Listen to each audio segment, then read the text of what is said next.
ഒരു 2.5 years നമ്മൾ hammer ഒരു 2 CR per month എത്തിച്ചു. ഓക്കെ 4 lakhs എന്ന് നേരെ 2 CR എത്തിച്ചു. സീരിയസ് ആയിട്ടൊരു ബ്രാൻഡായിട്ട് നമുക്ക് ലോഞ്ച് ചെയ്യാൻ ആണ് നമ്മൾ ഉദ്ദേശിക്കുന്നതെങ്കിൽ Amazon is the first platform you should explore. ഒരു customer max to max 30 to 40 seconds ആണ് ഒരു പ്രൊഡക്റ്റ് പേജിൽ സ്പെൻഡ് ചെയ്യണം. ശരി. ഓക്കെ, അതിൽ തന്നെ ഒരു 20 seconds അല്ലെങ്കിൽ ഒരു 10 secondsനുള്ളിൽ തന്നെ they will decide whether to click on this product or not. അപ്പോൾ ഈ ജനറിക് പ്രൊഡക്റ്റ് നമ്മൾ ലിസ്റ്റ് ചെയ്ത് കഴിഞ്ഞാൽ ഈ ഒരു ചലഞ്ച് എപ്പോഴും വരും. ആർക്കും വേണം നമ്മുടെ ലിസ്റ്റിംഗ് എടുത്തു നമ്മൾ കഷ്ടപ്പെട്ട് ബിൽഡ് ചെയ്ത് കൊണ്ടുവന്ന റേറ്റിംഗ്സും റിവ്യൂസും ഉണ്ടാക്കി കൊണ്ടുവന്ന പ്രൊഡക്റ്റിൻ്റെ ലിസ്റ്റിങ്സ് ആർക്കും വേണമല്ലോ എപ്പോൾ വേണം വന്ന് എടുത്തിട്ട് പോകും. ഓക്കെ, മനസ്സിലായി. ചിലപ്പോൾ അവർ വിൽക്കുന്നത് ചിലപ്പോൾ നല്ല ചിപ്സ് ആയിരിക്കണമെന്നില്ല, അവരൊരു എന്താ പറയുക ചീത്ത പ്രൊഡക്റ്റാണ് വിൽക്കുന്നത്, അതിൻ്റെ ക്വാളിറ്റി അത്ര ഇല്ലെങ്കിൽ നാളെ കസ്റ്റമർ റിവ്യൂ അതിൽ വരും, നമ്മുടെ റിവ്യൂ ആണ് എഫക്റ്റ് ആവുന്നത്. ആമസോണിൽ നമ്മളൊരു പ്രോഡക്റ്റിൻ്റെ കീഴിൽ 200+ ബോട്ട് ഇൻ എ മന്ത് എന്ന് കണ്ടു കഴിഞ്ഞാൽ 200+ എന്ന് പറഞ്ഞാൽ അത് ഈവൻ 500 പോലെ ആവാം. അപ്പോൾ അതിൽ ആക്യുറേറ്റ് ആയിട്ട് കിട്ടണമെങ്കിൽ ഇതുപോലുള്ള ടൂൾസ് വേണം. ഓക്കെ, ഹീലിയം പോലുള്ളത്. അതിൽ മാർജിൻസും കാണിക്കുമോ? ഹീലിയം അതിന് വേറെ ടൂളുണ്ട്.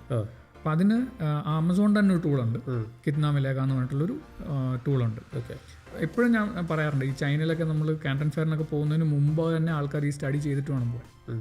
അല്ലെങ്കിൽ എന്താ വെച്ചാൽ അവിടെ ചെന്ന് കഴിയുമ്പോൾ അവർ കാണും ഇത് കൊള്ളാലോ എന്ന് പറയും, പക്ഷെ അത് ഇവിടെ കൊണ്ടുവന്ന് കഴിയുമ്പോഴായിരിക്കും അറിയുന്ന അയ്യോ ഇത് പ്രോഫിറ്റ് ഉണ്ടാക്കില്ല. പോകുന്നതിന് മുമ്പ് തന്നെ പക്ഷേ ഒരു ഐഡിയ ഉണ്ടാക്കിയിട്ട് പോയാൽ, അല്ലെങ്കിൽ ഈ ടൂൾസ് നമ്മുടെ കയ്യിൽ ഉണ്ടെങ്കിൽ നമുക്ക് ചെക്ക് ചെയ്യാം. അറ്റ്ലീസ്റ്റ് ഈ ഒരു ഫോർ എക്സാമ്പിൾ പവർ ബാങ്ക് ഞാൻ ചിലപ്പോൾ 250 rupees കൊണ്ടുവന്നെങ്കിലേ എനിക്ക് 1000 rupees വിൽക്കാൻ പറ്റും. എങ്കിലേ എനിക്കൊരു 10% അല്ലെങ്കിൽ ഒരു 8% മാർജിൻസ് എൻ്റെ കയ്യിൽ അൾട്ടിമേറ്റ്ലി ഉണ്ടാവുള്ളൂ. ഓക്കെ, ഈ ഒരു വർക്കിംഗ് എപ്പോഴും ഉണ്ടാവും. ഇപ്പോൾ അഡ്വർടൈസ്മെൻറ്റ് കോസ്റ്റ്, ഇപ്പോൾ നമ്മൾ പുതിയ ബ്രാൻഡൊക്കെ ആകുമ്പോൾ നമ്മളൊരു 20% എപ്പോഴും ആഡ്സ് കോസ്റ്റിന് വേണ്ടി വെക്കും, അതായത് ആമസോൺ അഡ്വർടൈസ്മെൻറ്റിന് വേണ്ടി വെക്കും. ഇതൊരു ഐഡിയൽ സിറ്റുവേഷനിൽ ഒരു 10-12% നിർത്താം ശരിക്കും. പക്ഷെ നമ്മളൊരു ബ്രാൻഡ് സ്റ്റാർട്ട് ചെയ്യുമ്പോൾ പറ്റത്തില്ല. മിനിമം 20-25% ആഡ്സിന് വേണ്ടി പോകും. Okay, 25% of what selling price. അതായത് 1000 rupees വിൽക്കണമെങ്കിൽ 250 rupees ആഡ്സിന് വേണ്ടി നമ്മൾ മാറ്റി വെക്കണം. അതായത് ഇപ്പോൾ 2 sellers ഉണ്ട്, ഒരാൾ FBA ചെയ്യുന്നുണ്ട്, അതായത് ആമസോണിനെ ഏൽപ്പിച്ചിട്ടുണ്ട് ഷിപ്പിംഗ്, മറ്റാൾ സെൽഫ് ആയിട്ടാണ് ചെയ്യുന്നതെങ്കിൽ ആമസോൺ ഇയാൾക്ക് ബൈ ബോക്സ് കൊടുക്കാനുള്ള സാധ്യത കൂടുതലാണ്. FBA ഉള്ള ആൾക്ക് ബൈ ബോക്സ് കൊടുക്കാനുള്ള ചാൻസ് കൂടുതലാണ്. ഓക്കെ, കാരണം ആമസോണിന് അറിയാം ഇറ്റ്സ് എ ജെന്യൂൻ പ്രോഡക്റ്റ്, അല്ലെങ്കിൽ കസ്റ്റമറിനും അറിയാം ദിസ് ഈസ് നമ്മൾ ആ ബൈ ബോക്സിൻ്റെ അടിയിൽ കാണാം sold by seller name, fulfilled by Amazon അല്ലെങ്കിൽ ഇതെന്നുള്ള കാണാം, ഷിപ്പ് ഫ്രം അല്ലെങ്കിൽ ഷിപ്പ് ഫ്രം ആമസോൺ എന്ന് കാണിക്കും. റൈറ്റ്. അപ്പോൾ അത് കാണുമ്പോൾ ആൾക്കാർക്ക് അറിയാം ഇത് ആമസോൺ വെയർഹൗസിൽ നിന്നാണ് വരുന്നത്, it's a genuine product.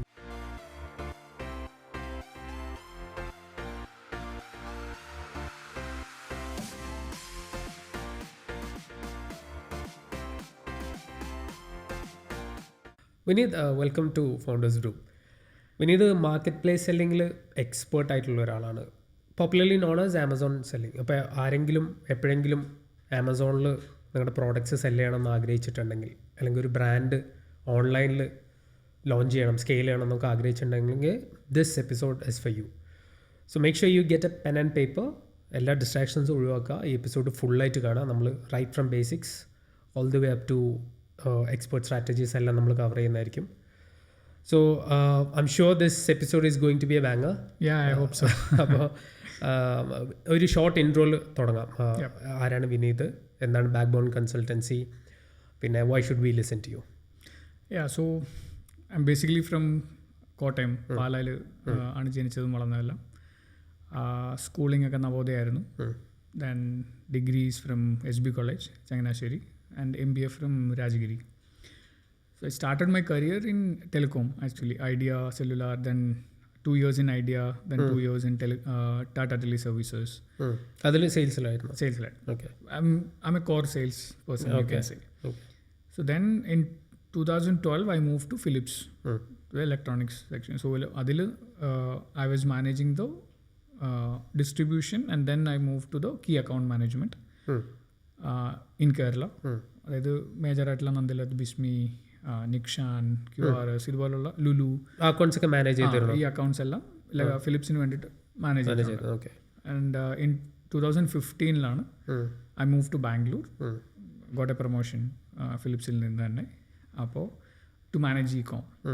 So ആ സമയത്ത് അങ്ങനെ അധികം എക്സ്പേർട്സ് അല്ലെങ്കിൽ അധികം ആൾക്കാരൊന്നും മാനേജ് ചെയ്യുന്നില്ല. അപ്പോൾ വേറെ ആൾക്കാരെ കിട്ടാൻ ബുദ്ധിമുട്ടായതുകൊണ്ട് ഇന്റേണലി തന്നെ നമുക്കൊരു പ്രൊമോഷൻ തന്ന് ബാംഗ്ലൂരിലോട്ട് ട്രാൻസ്ഫർ ആയി. അങ്ങനെയാണ് that's how I came into the E-com.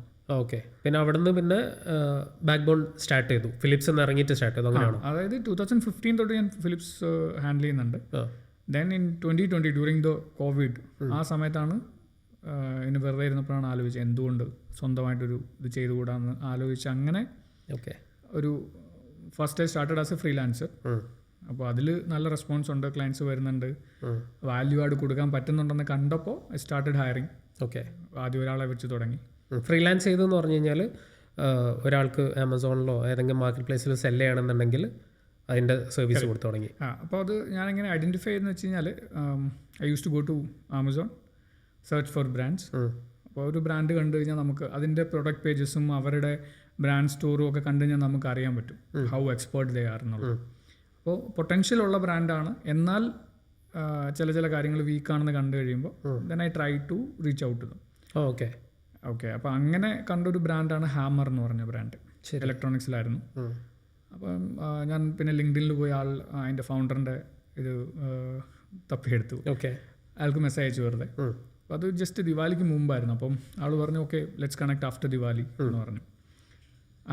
Diwali കഴിഞ്ഞപ്പം I just started working for him. ഹാമറിന് ഓൾറെഡി ടീം ഉണ്ടായിരുന്നില്ല? ഇ-കോമിൻ്റെ ടീം ഉണ്ടായിരുന്നില്ല. Just starting. ഓക്കെ. അപ്പോൾ നിങ്ങൾ ഈ സോൾവ് ചെയ്യാൻ പറ്റുന്ന പ്രോബ്ലംസ് ഐഡന്റിഫൈ ചെയ്ത് പറഞ്ഞു കൊടുത്തു. അപ്പോൾ അങ്ങനെ I just started with dum. Okay. അപ്പോൾ അത് കഴിഞ്ഞിട്ടാണ് ഐ തിങ്ക് ഒരു 8 months ഒക്കെ കഴിഞ്ഞിട്ടാണ് അവർ ഫസ്റ്റ് ഷാർക്ക് ടാങ്കിൽ വരുന്നത്. ഷാർക്ക് ടാങ്കിൽ വന്നത് അത് കഴിഞ്ഞതിന് ശേഷമാണ് വന്നത്. അപ്പോൾ തന്നെ സ്റ്റാർട്ടഡ് വിത്ത് ദം. ഞാൻ സ്റ്റാർട്ട് ചെയ്യുമ്പോൾ അവർക്ക് ആമസോണിൽ ഏകദേശം ഒരു 4 lakhs സെയിൽസാണ് ഒരു മന്ത്ലി ഉള്ളത്. അപ്പോൾ നമ്മൾ പതുക്കെ I started working closely with the founder. അപ്പോൾ പ്രൊഡക്റ്റ് ലോഞ്ചസും കാര്യങ്ങളും എല്ലാം നമ്മൾ പ്ലാൻ ചെയ്ത് പതുക്കെ ബിൽഡ് ചെയ്ത് വന്നു. പിന്നെ ഒരാളെ ഹയർ ചെയ്തു, അതും വർക്ക് ഫ്രം ഹോം വെച്ചു. ദെൻ അതൊരു നമുക്കത് മുമ്പോട്ട് കൊണ്ടുപോകാം എന്നുള്ളൊരു സ്ഥിതി വന്നപ്പോൾ then I left Philips. Okay. Started full time. അപ്പോൾ അങ്ങനെയാണ് ബാക്ക് ബോൺ സ്റ്റാർട്ട് ചെയ്യുന്നത്. പേരും അതുപോലെ തന്നെ ഒരു സുപ്രഭാതത്തിൽ വെറുതെ തോന്നിയൊരു പേരാണ് ബാക്ക് ബോൺ എന്നുള്ളത്. ശരി. ഓക്കെ. അങ്ങനെ അങ്ങ് സ്റ്റാർട്ട് ചെയ്തതാണ്. ഒരു 2.5 years നമ്മൾ ഹാമർ ഒരു 2 CR പെർ മന്തിൽ എത്തിച്ചു. ഓക്കെ. 4 lakhs നേരെ 2 CR എത്തിച്ചു.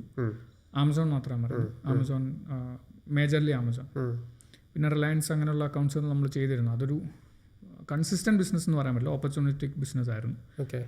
അറൗണ്ട് അവിടെ നമ്മളൊരു വർഷം ഞാൻ അറൗണ്ട് 10 to 12 CR റിലയൻസിൽ മാത്രം ചെയ്തിട്ടുണ്ട്. അപ്പോൾ അങ്ങനെ വന്നു കഴിഞ്ഞപ്പോൾ 1-2 ബ്രാൻഡ്സ് വീണ്ടും ആഡായി. Then started hiring more people. അങ്ങനെ പതുക്കെയാണ് ഇന്ന് ഉള്ള ബാക്ക് ബോൺ. ഇന്ന് നമുക്ക് ഏകദേശം ഒരു 20-26 എംപ്ലോയീസ് ഉണ്ട്. ഓക്കെ. എല്ലാവരും ബാംഗ്ലൂർ തന്നെയാണ്? എല്ലാം ബാംഗ്ലൂരാണ് office. We have a full fledged team like covering all the departments. Okay.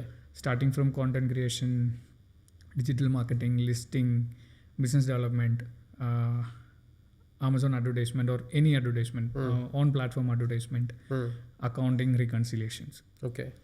അപ്പോൾ ബേസിക്കലി നമ്മൾ ചെയ്യുന്നത് വെച്ചാൽ ഒരു ബ്രാൻഡിനെ സംബന്ധിച്ചിടത്തോളം they don't have to hire a team. They don't have to build an e-commerce team. My team or Backbone's team will act as the e-commerce team for the brand. Okay. Now we started scaling brands in GCC also. ശരി. In Dubai and Saudi. Okay. Nice. അപ്പം നമുക്ക് basics ഒന്ന് start ചെയ്യാം. അപ്പോൾ എനിക്ക് completely ഒരു idea ഇല്ലാത്ത ആളാണ്. മാർക്കറ്റ് പ്ലേസ് സെല്ലിങ്ങിനെ പറ്റിയിട്ട് ഒരു ധാരണയില്ലെങ്കിൽ എനിക്ക് ആമസോണിൽ സെല്ല് ചെയ്യണം. എനിക്കറിയാം ആമസോൺ എന്ന് പറഞ്ഞൊരു പ്ലാറ്റ്ഫോം ഉണ്ട്, പക്ഷേ എനിക്ക് വേറൊന്നും അതിനെ പറ്റിയില്ല. അതിൽ സെല്ല് ചെയ്യാം എന്ന് ഞാൻ കേട്ടിട്ടുണ്ടെന്ന് മാത്രം. സോ എവിടെ സ്റ്റാർട്ട് ചെയ്യണം അങ്ങനെ ഒരാൾ? രണ്ട് രീതിയുണ്ട്. അത് എല്ലാവർക്കും ആദ്യം വരുന്നൊരു ഡൗട്ട്, ഒന്ന് ആമസോൺ, പിന്നെ ഡ്രോപ്പ് ഷിപ്പിംഗ്. ഈ ഒരു ഇതിലോട്ടാണ് എല്ലാവരും ആദ്യം വരുമ്പോഴേ വരുന്നത്. Drop shipping is entirely different I would say. അപ്പം നമ്മളൊരു സീരിയസ് ആയിട്ടൊരു ബ്രാൻഡായിട്ട് നമുക്ക് ലോഞ്ച് ചെയ്യാൻ ആണ് നമ്മൾ ഉദ്ദേശിക്കുന്നതെങ്കിൽ Amazon is the first platform you should explore. First and foremost വേണ്ടത് we should decide on a brand. ആ ബ്രാൻഡിൻ്റെ ട്രേഡ് മാർക്കിന് അപ്ലൈ ചെയ്തിട്ടെങ്കിലും ഉണ്ടാവണം. ഓക്കെ. ഓക്കെ. കാരണം അല്ലാതെ ഇപ്പം നമ്മൾ ഏതെങ്കിലുമൊക്കെ മാർക്കറ്റിൽ നിന്നുള്ള പ്രൊഡക്ട്സ് സോഴ്സ് ചെയ്യുകയാണെങ്കിൽ നമുക്കൊരു ബ്രാൻഡ് നെയിം ഉണ്ടാവില്ല ആമസോണിൽ.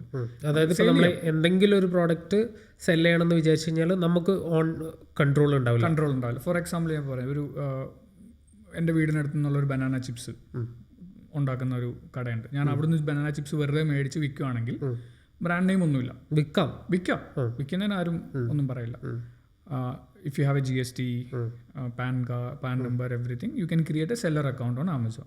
ഇറ്റ്സ് എ ബേസിക് ഇന്ത്യയിലുള്ള കാര്യമാണ് GST ഇന്ത്യയിലുള്ള. അപ്പോൾ അത് സ്റ്റാർട്ട് ചെയ്ത് കഴിഞ്ഞാൽ നമ്മുടെ വീട്ടിൽ തന്നെ വെച്ചിട്ട് വേണമെങ്കിലും നമുക്ക് പിക്കപ്പ് അഡ്രസ്സ് കൊടുക്കാം. GSTയിൽ ആ അഡ്രസ്സ് ഉണ്ടാവണമെന്ന് മാത്രമേ ഉള്ളൂ. അപ്പോൾ നമ്മൾ ലിസ്റ്റ് ചെയ്യുന്നു ആമസോണിൽ, ഈ ബനാന ചിപ്സ് ലിസ്റ്റ് ചെയ്യുന്നു. അതിൽ നിന്ന് ഓർഡർ വന്നാൽ ആമസോൺ വന്ന് നമ്മുടെ വീട്ടിൽ വന്ന് പിക്ക് ചെയ്തുകൊണ്ട് പോകും. അവർ delivery. It's as simple as that. Okay. ഇനി ഇതിനകത്ത് കോംപ്ലിക്കേഷൻസ് വരുന്നത് വെച്ചാൽ ഇപ്പം നമ്മളൊരു ബ്രാൻഡ് ഇല്ലെങ്കിൽ, അതായത് ബ്രാൻഡ് ഇല്ലെങ്കിൽ നമ്മുടെ പ്രൊഡക്റ്റ് കാണിക്കുക ജനറിക് എന്നായിരിക്കും ബ്രാൻഡിൻ്റെ അവിടെ. Okay, generic product. നാളെ വേറൊരാൾ, എൻ്റെ വീടിന് തൊട്ടപ്പുറത്തുള്ള വേറൊരാൾ, ഒരു എക്സാമ്പിൾ പറയാം, ആളും ഇതേ സെയിം പ്രോഡക്റ്റ് എടുത്തു.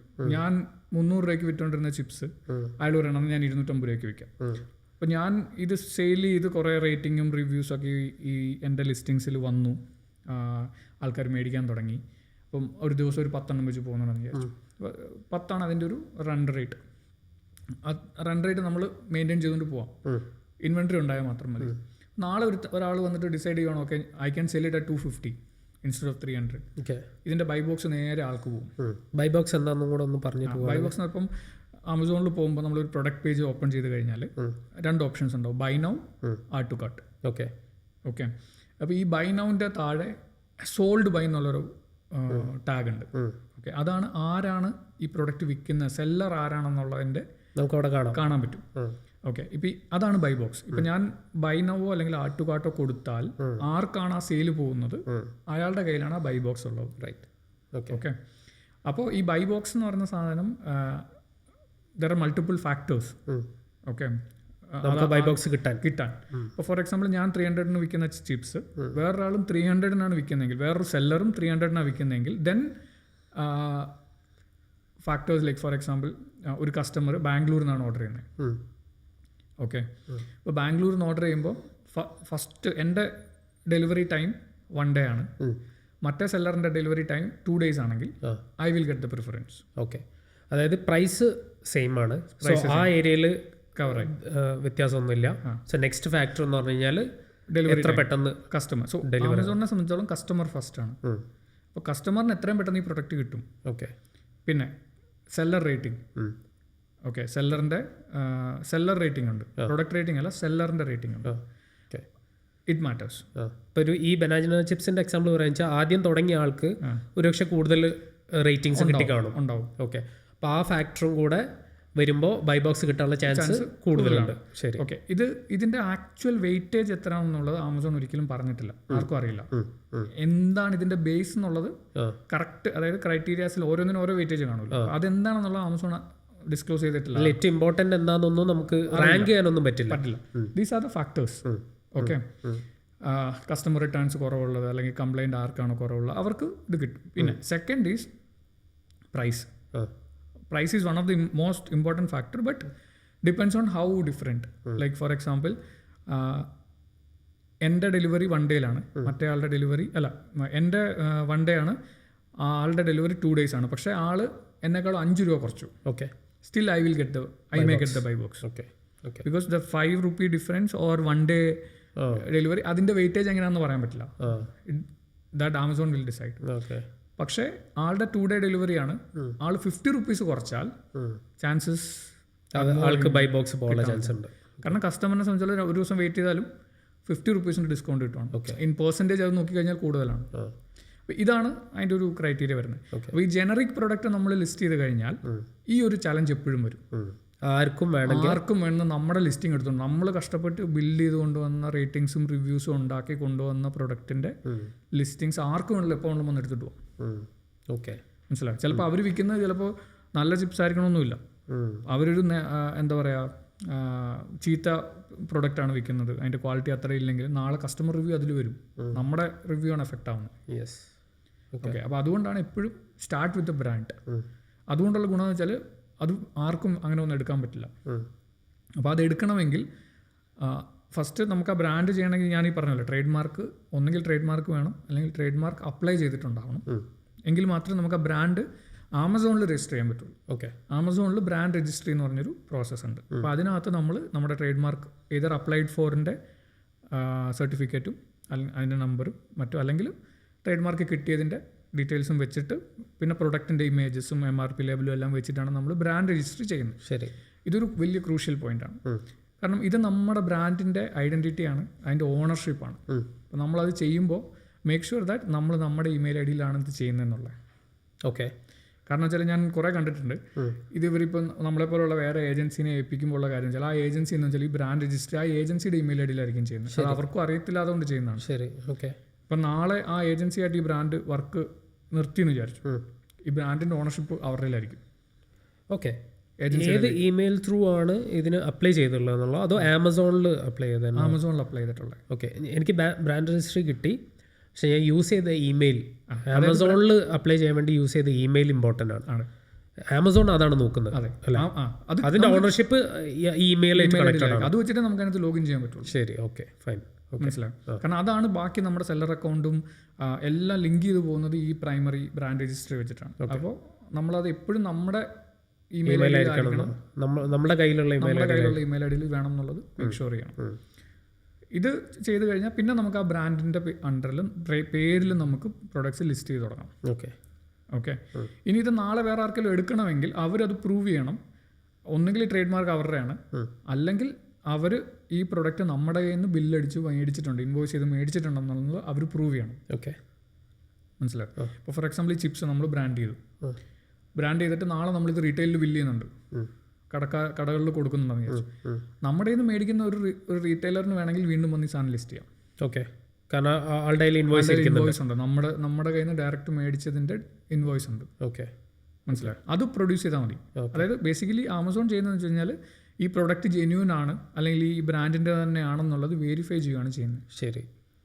അപ്പോൾ ഞാൻ ചിപ്സിൻ്റെ ഒരു എക്സാമ്പിൾ പറഞ്ഞതേ ഉള്ളൂ. ഇതൊക്കെ മാറ്റർ ചെയ്യാന്ന് വെച്ചാൽ ഇപ്പോൾ ഇലക്ട്രോണിക്സ് ബ്രാൻഡൊക്കെ ആകുമ്പോൾ, കാരണം അവർ മാർക്കറ്റിൽ ഓൾറെഡി അവൈലബിൾ ആയിരിക്കും. അപ്പോൾ ഇപ്പം എനിക്കൊരു ഡിസ്ട്രിബ്യൂട്ടർ ഉണ്ട്, ഞാൻ ആ ഡിസ്ട്രിബ്യൂട്ടർക്ക് ബില്ലടിക്കുന്നു, ആ ഡിസ്ട്രിബ്യൂട്ടർ വേറെ റീറ്റെയിലറിന് ബില്ലടിക്കുന്നു. അപ്പോൾ ഈ റീറ്റെയിലർ എന്ത് ചെയ്യുമെന്ന് വെച്ച് കഴിഞ്ഞാൽ ഈ ഡിസ്ട്രിബ്യൂട്ടറിൻ്റെ കയ്യിൽ നിന്നുള്ള ഇൻവോയ്സും പ്രൊഡ്യൂസ് ചെയ്യും, എൻ്റെ കയ്യിൽ നിന്ന് ഡിസ്ട്രിബ്യൂട്ടർക്കുള്ള ഇൻവോയ്സും പ്രൊഡ്യൂസ് ചെയ്യുന്ന ആ ചെയിൻ ഓഫ് കമാൻഡ് കംപ്ലീറ്റ് ആയി. ഓക്കെ, മനസ്സിലായി. അതെ. അപ്പോൾ ആ റീറ്റെയിലറിനും ആ പ്രൊഡക്റ്റ് വയ്ക്കാം. ഓക്കെ, അപ്രൂവൽ കിട്ടും, ആമസോണിൽ നിന്ന് അപ്രൂവൽ കിട്ടും. കാരണം Amazon is A market place, open market place. Okay, നിങ്ങൾക്കത് കോൺടെസ്റ്റ് ചെയ്യണമെങ്കിൽ നിങ്ങൾ പ്രൂവ് ചെയ്യണം ഇത് ഒറിജിനൽ അല്ല എന്നുള്ളത്. അതായത് ഇപ്പോൾ എൻ്റെ കയ്യിലുള്ള ഒരു ബ്രാൻഡ് വേറെ റീറ്റെയിലർ സെല് ചെയ്യാൻ ശ്രമിക്കുമ്പോൾ എനിക്കത് സ്റ്റോപ്പ് ചെയ്യാൻ വേണ്ടി പറ്റുമോ? സ്റ്റോപ്പ് ചെയ്യാൻ പറ്റും. രണ്ട് വഴിയുണ്ട്. ഒന്നുകിൽ അത് കൗണ്ടർ ഫീറ്റ് ആണ് അല്ലെങ്കിൽ ഫേക്ക് ആണെന്നുള്ളത് നിങ്ങൾ പ്രൂവ് ചെയ്യണം. ഓക്കെ, അത് നിങ്ങൾ പ്രൊഡക്റ്റ് മേടിച്ച് അത് അൺബോക്സിങ് വീഡിയോ എല്ലാം വെച്ച് ഈ ബ്രാൻഡ് അറിയിക്കണം. ബ്രാൻഡ് രജിസ്ട്രി പോർട്ടലിൽ പോയി നിങ്ങൾക്ക് റേസ് ചെയ്യാം, കംപ്ലയിൻറ്റ് റേസ് ചെയ്യാം. ഓക്കെ, ഇന്ന സെല്ലർ ഇന്ന പ്രൊഡക്റ്റാണ്, ഇതാണ് പ്രൂഫ് എന്ന് പറഞ്ഞ് ചെയ്ത് കഴിഞ്ഞാൽ they will block. Okay, if proved. പിന്നെ ഉള്ളതെന്ന് പറഞ്ഞാൽ ആമസോണിൽ തന്നെ ഒരു ട്രാൻസ്പെറൻസി പ്രോഗ്രാം എന്ന് പറഞ്ഞൊരു പ്രോഗ്രാം ഉണ്ട്. അതുവഴി നമുക്ക് ബാക്കിയുള്ള സെല്ലേഴ്സിനെ ഗേറ്റ് ചെയ്യാൻ പറ്റും. ഓക്കെ, ഇപ്പം നമുക്കത് മാർക്കറ്റിലൊക്കെ ഭയങ്കരമായ ഫേക്ക് ഇഷ്യൂസ് ഉണ്ട്, അല്ലെങ്കിൽ റീറ്റെയിലേഴ്സ് വന്ന് ശല്യം ഉണ്ടാക്കുന്നുണ്ടെങ്കിൽ ഈ പ്രോഗ്രാമിൽ എൻറോൾ ചെയ്യാം. അതിനും ഈ ബ്രാൻഡ് രജിസ്ട്രി വേണം. ഓക്കെ, ഓക്കെ, അത് ബ്രാൻഡ് രജിസ്ട്രി ത്രൂ ആണ് നമ്മൾ. എന്തായിരുന്നു പ്രോഗ്രാമിൻ്റെ? Transparency programme. ട്രാൻസ്പെറൻസി പ്രോഗ്രാം എന്ന് വെച്ച് കഴിഞ്ഞാൽ ഇപ്പം നമ്മുടെ കയ്യിൽ 10 ലിസ്റ്റിങ്സ് ഉണ്ട്, SKUs ഉണ്ട്. 10നും ഇപ്പോൾ ഏതൊക്കെ നമ്മൾ ഈ പ്രോഗ്രാമിൽ എൻറോൾ ചെയ്യണമെന്ന് വെച്ചാൽ എൻറോൾ ചെയ്യാം.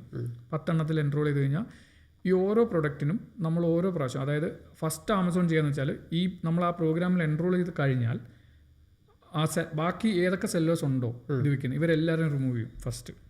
ഈ പ്രോഗ്രാമിൽ എൻറോൾ ചെയ്ത് കഴിഞ്ഞാൽ നമ്മൾ എൻറോൾ ചെയ്തു, ശരി, നമ്മൾ എൻറോൾ ചെയ്ത പ്രൊഡക്ട്സ് വിൽക്കുന്ന എല്ലാ സെല്ലേഴ്സിനെയും ആമസോൺ ഫസ്റ്റ് റിമൂവ് ചെയ്യും. ഓക്കെ, അവർക്കുള്ള ഇൻവെൻട്രി ക്ലിയർ ചെയ്ത് കഴിഞ്ഞാൽ പിന്നെ അവരെ വിൽക്കാൻ സമ്മതിക്കത്തില്ല. ശരി. അവർക്ക് വിൽക്കണമെങ്കിൽ ഫോർ എക്സാമ്പിൾ ഞാൻ FBAയിലോട്ട് മെറ്റീരിയൽ വിടുന്നുണ്ടെങ്കിൽ ഒരു ട്രാൻസ്പെറൻസി ലേബൽ കിട്ടും. അതായത് FBA എന്ന് പറഞ്ഞാൽ ഫുൾഫിൽ ബൈ ആമസോൺ. അത് കേൾക്കുന്നവർക്ക് മനസ്സിലാവാൻ വേണ്ടിയിട്ടാണ് ഞാൻ വഴിയോ പറഞ്ഞത്. അപ്പോൾ ഇതിനകത്ത് ഈ ട്രാൻസ്പെറൻസി പ്രോഗ്രാം വന്ന് ഒരു ലേബലുണ്ട്, ഒരു ബാർകോഡ് ലേബൽ നമുക്ക് ജനറേറ്റ് ചെയ്യാം. ഇവിടുന്ന് ബ്രാൻഡ് രജിസ്ട്രി പോർട്ടലിൽ പോയി കഴിഞ്ഞാൽ എവറി ടൈം നമ്മളൊരു ഷിപ്മെൻറ്റ് FBA ആമസോൺ വെയർഹൗസിലോട്ട് വിടുന്നതിന് മുമ്പ് നമുക്ക് ഫോർ എക്സാമ്പിൾ 100 യൂണിറ്റ്സ് ആണ് വിടുന്നെങ്കിൽ ആ 100 യൂണിറ്റ്സിനും നമ്മൾ ആ FBA ലേബിൾ അവിടുന്ന് ജനറേറ്റ് ചെയ്യണം. FBA ലേബൽ അല്ല, സോറി, ട്രാൻസ്പെറൻസി ലേബൽ. അതൊരു ബാർകോഡാണ്, ഒരു വൺ ടൈം യൂസ് ബാർകോഡാണ് അത്. അതെടുക്കുന്നു, നമ്മുടെ ഈച്ച് ആൻഡ് എവറി പ്രൊഡക്റ്റിൽ നമ്മൾ പേസ്റ്റ് ചെയ്തിട്ട് FBAയിലോട്ട് വിടാം. അപ്പം ഈ പ്രോഗ്രാമിലുള്ള പ്രൊഡക്റ്റ് ആണെങ്കിൽ ആമസോണിനകത്ത് അവിടെ ഇൻവേർഡ് ചെയ്യുമ്പോൾ തന്നെ ഈ സാധനം സ്കാൻ ചെയ്യും. ഈ ലേബൽ ഉള്ളവർക്ക് മാത്രമേ പിന്നെ ഈ പ്രൊഡക്റ്റ് വിൽക്കാൻ പറ്റൂ. ശരി, റൈറ്റ്. ഓക്കെ. ഇനി എനിക്ക് കുറേ റീറ്റെയിലേഴ്സും കുറേ ഡിസ്ട്രിബ്യൂട്ടേഴ്സും ഉണ്ട്. ഇതിനകത്ത് ഒരു ഡിസ്ട്രിബ്യൂട്ടറെ മാത്രം എനിക്ക് ഓതറൈസ് ചെയ്യണം ഇത് വിൽക്കാൻ. അങ്ങനെയാണെങ്കിൽ ഞാൻ ഈ label each and every time അവർക്ക് കൊടുത്താൽ മതി. ഓക്കെ, മനസ്സിലാവും.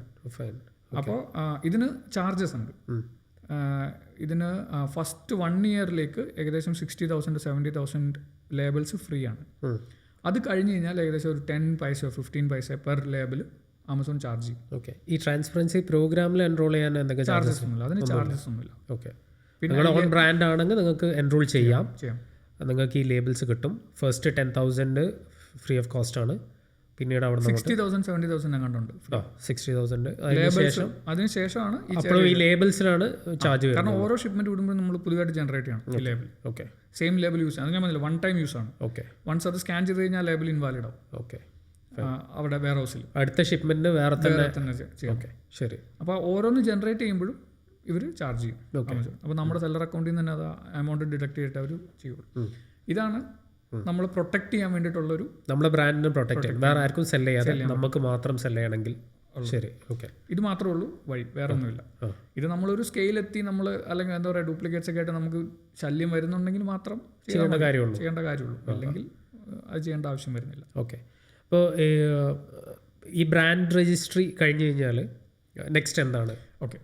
ഇപ്പോൾ നമ്മളൊരു ഒരാൾ ബ്രാൻഡ് എന്തെങ്കിലും ഒരു പ്രൊഡക്റ്റ് കാറ്റഗറി ഡിസൈഡ് ചെയ്തു, കൊണ്ടുവരാൻ ഡിസൈഡ് ചെയ്തെങ്കിൽ നമ്മൾ സജസ്റ്റ് ചെയ്യപ്പോഴും do the competition study. Okay. ഇപ്പം എസ്പെഷ്യലി ഓൺലൈൻ ഏതെങ്കിലും ഒരു കാറ്റഗറി എടുത്തിട്ട് എക്സാമ്പിൾ പറയാൻ വെച്ചാൽ, എക്സാമ്പിൾ ഞാനൊരു പവർ ബാങ്ക് ഇലക്ട്രോണിക്സ് ആണെന്ന് വിചാരിച്ചു.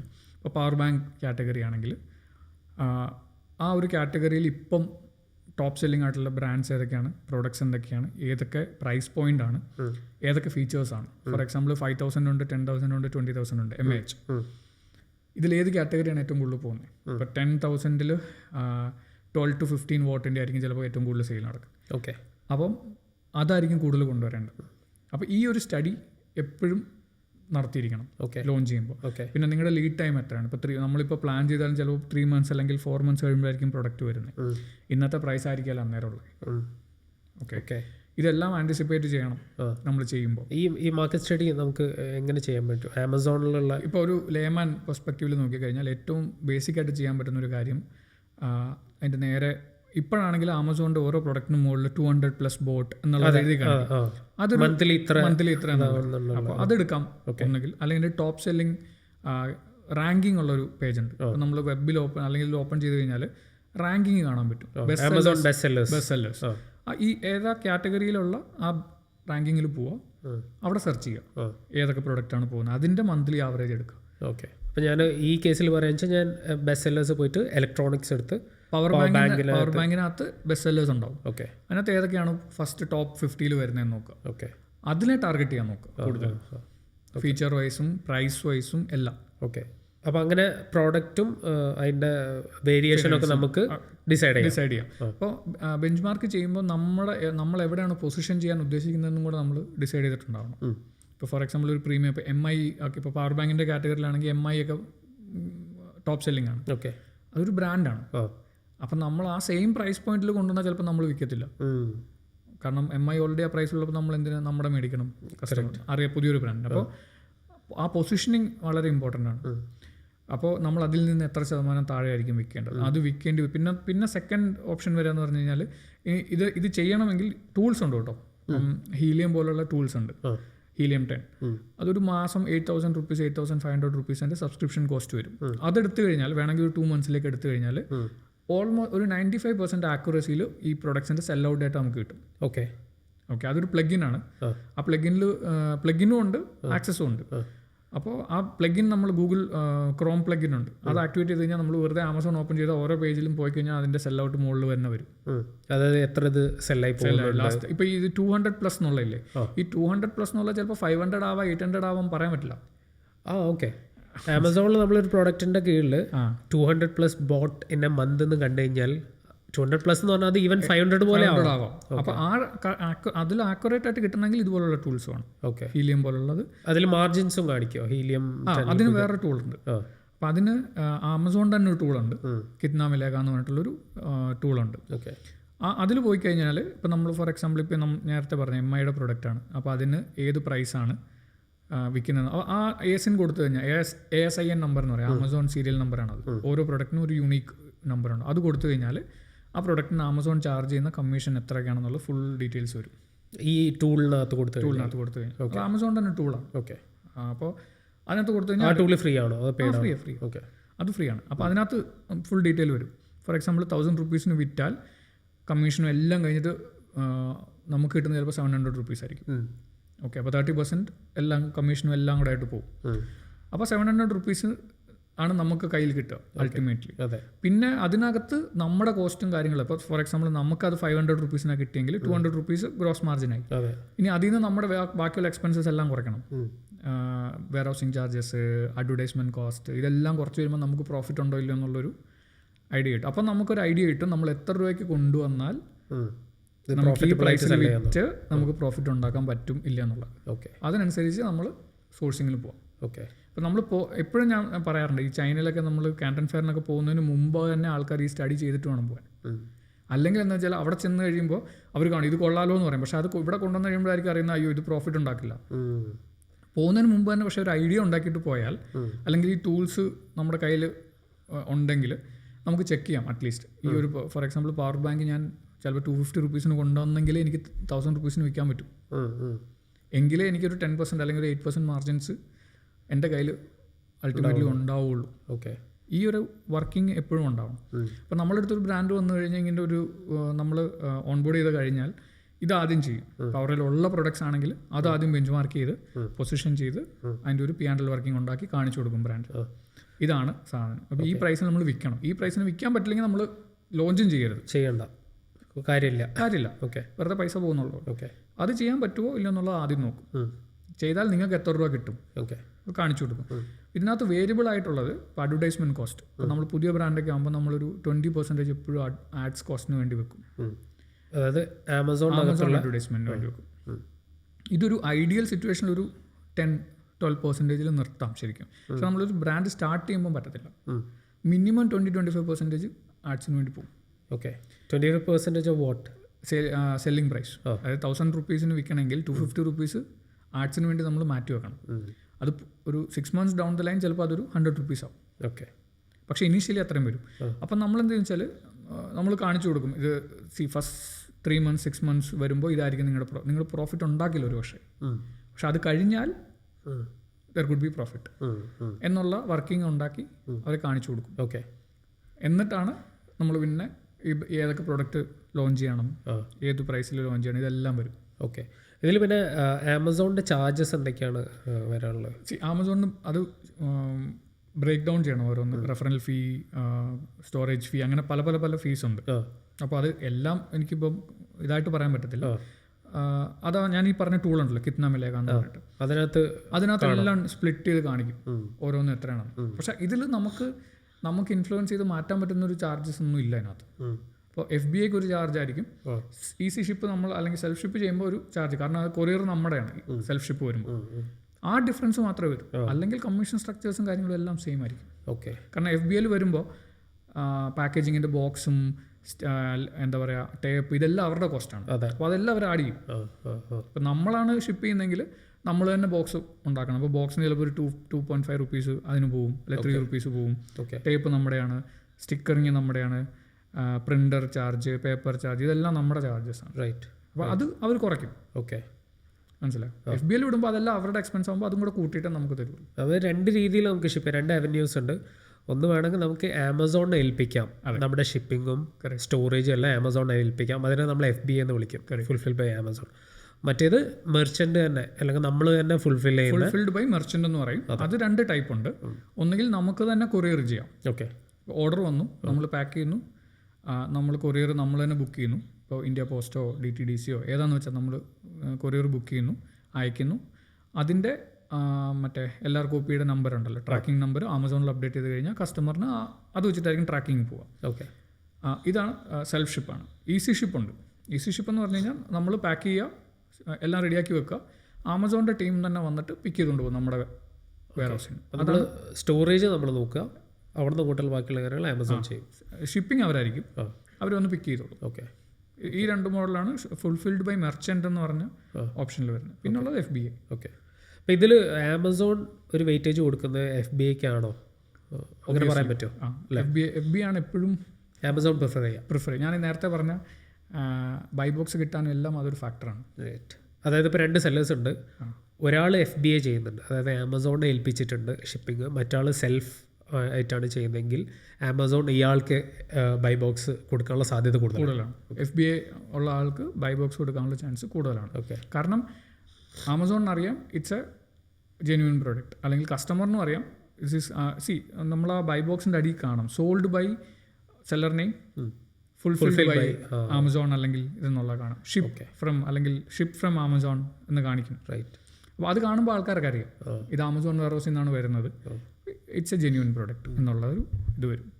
ഓക്കെ, പിന്നെ ഇൻവെൻട്രി ഉണ്ട് എന്നുള്ള കാര്യം ഉറപ്പാണ്. ഇപ്പോൾ ചിലപ്പോൾ നമ്മുടെ കയ്യിൽ ചിലപ്പോൾ ഇൻവെൻട്രി ഉണ്ടാവില്ല, ചിലപ്പോൾ അത് അങ്ങനെ വരുമ്പോഴാണ് ഈ സെല്ലേഴ്സ് ഓർഡർ ക്യാൻസൽ ചെയ്യും.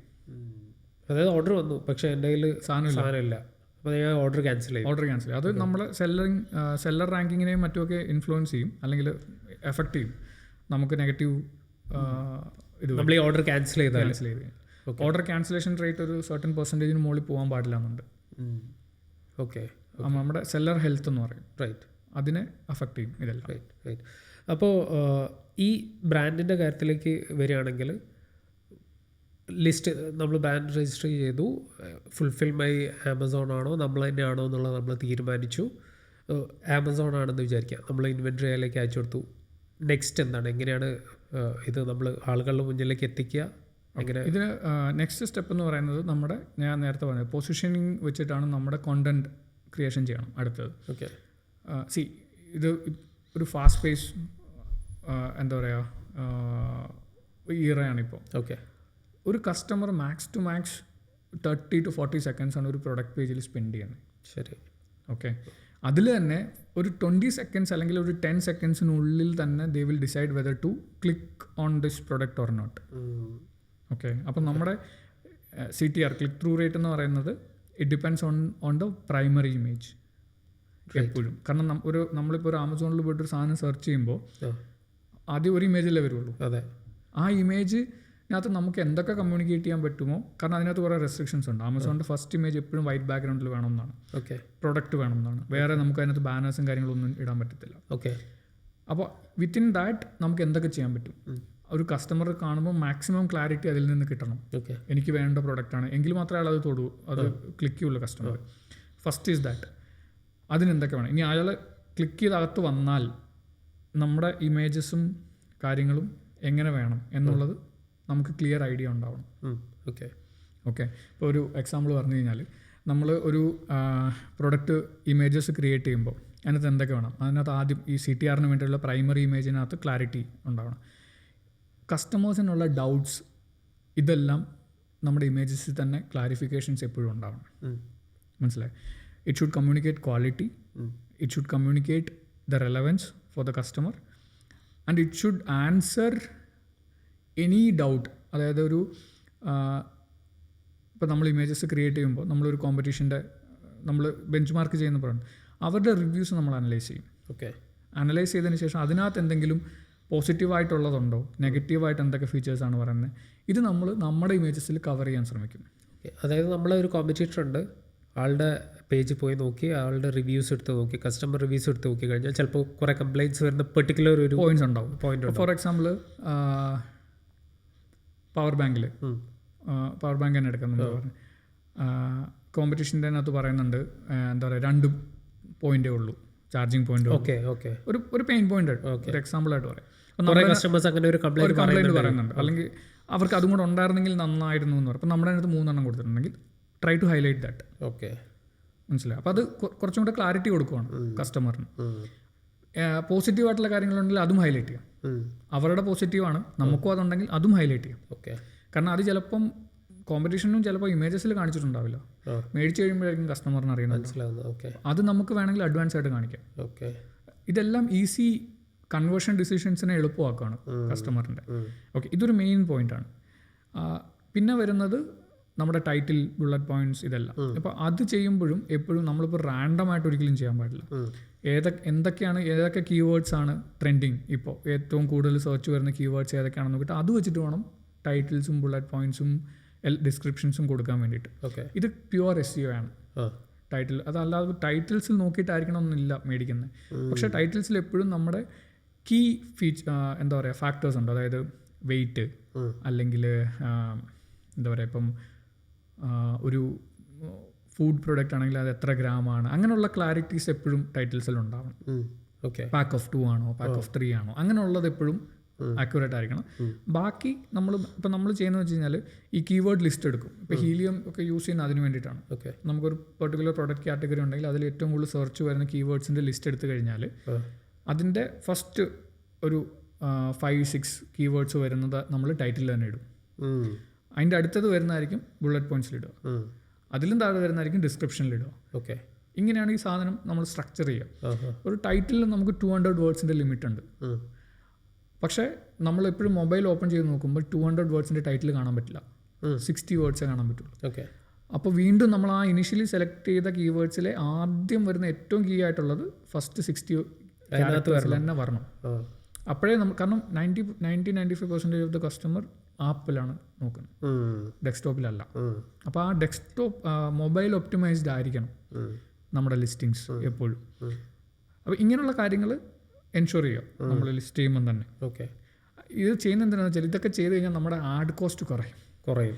അല്ലെങ്കിൽ എന്ന് വെച്ചാൽ നേരത്തെ പറഞ്ഞില്ല, എങ്ങനെ കസ്റ്റമറിനെ കാണിക്കും. പുതിയൊരു ബ്രാൻഡ് ആകുമ്പോൾ ഒരിക്കലും സെർച്ചിൽ വരില്ല, നമ്മൾ ആഡ്സ് സ്പെൻഡ് ചെയ്തുകൊണ്ടേ ഇരിക്കണം. ഇത് സ്പെൻഡ് ചെയ്ത് ഞാൻ പറഞ്ഞ ഒരു GV എന്ന് പറയും, glance view, number of customers visiting your product page ആണ് GV. ഓക്കെ, ഇത് കൂടി വരണം. അപ്പോഴേ ആമസോണിൻ്റെ അൽഗോരിതത്തിലും നമ്മുടെ പ്രൊഡക്റ്റ് മുകളിൽ കയറി വരുള്ളൂ സെർച്ചിൽ. നമ്മുടെ ഡാഷ്ബോർഡിനകത്ത് നമുക്ക് കാണാം അല്ലേ നമ്മുടെ GV എത്രയാണെന്നുള്ളത്. നമ്മുടെ സെല്ലർ അക്കൗണ്ടിൽ നിന്ന് നമുക്ക് അറിയാൻ പറ്റും. അതിനകത്ത് ഡാറ്റ ഡൗൺലോഡ് ചെയ്താൽ നമുക്ക് എത്ര കസ്റ്റമേഴ്സ് വിസിറ്റ് ചെയ്തു, അതിൽ നിന്ന് എത്ര പേര് വാങ്ങി. ഈ ഡാറ്റ എപ്പോഴും നോക്കിക്കൊണ്ടിരിക്കുന്നത് നമ്മുടെ ആഡ്സ് അക്കൗണ്ടിലും നമുക്ക് കാണാൻ പറ്റും. ഓക്കെ, ഇപ്പോൾ എത്ര കസ്റ്റമർ വന്നു, ഇപ്പോൾ 100 പേര് വന്നതിൽ ഒരാളാണ് മേടിച്ചത്. അപ്പോൾ നമ്മുടെ കൺവേർഷൻ റേറ്റ് ഈസ് 1.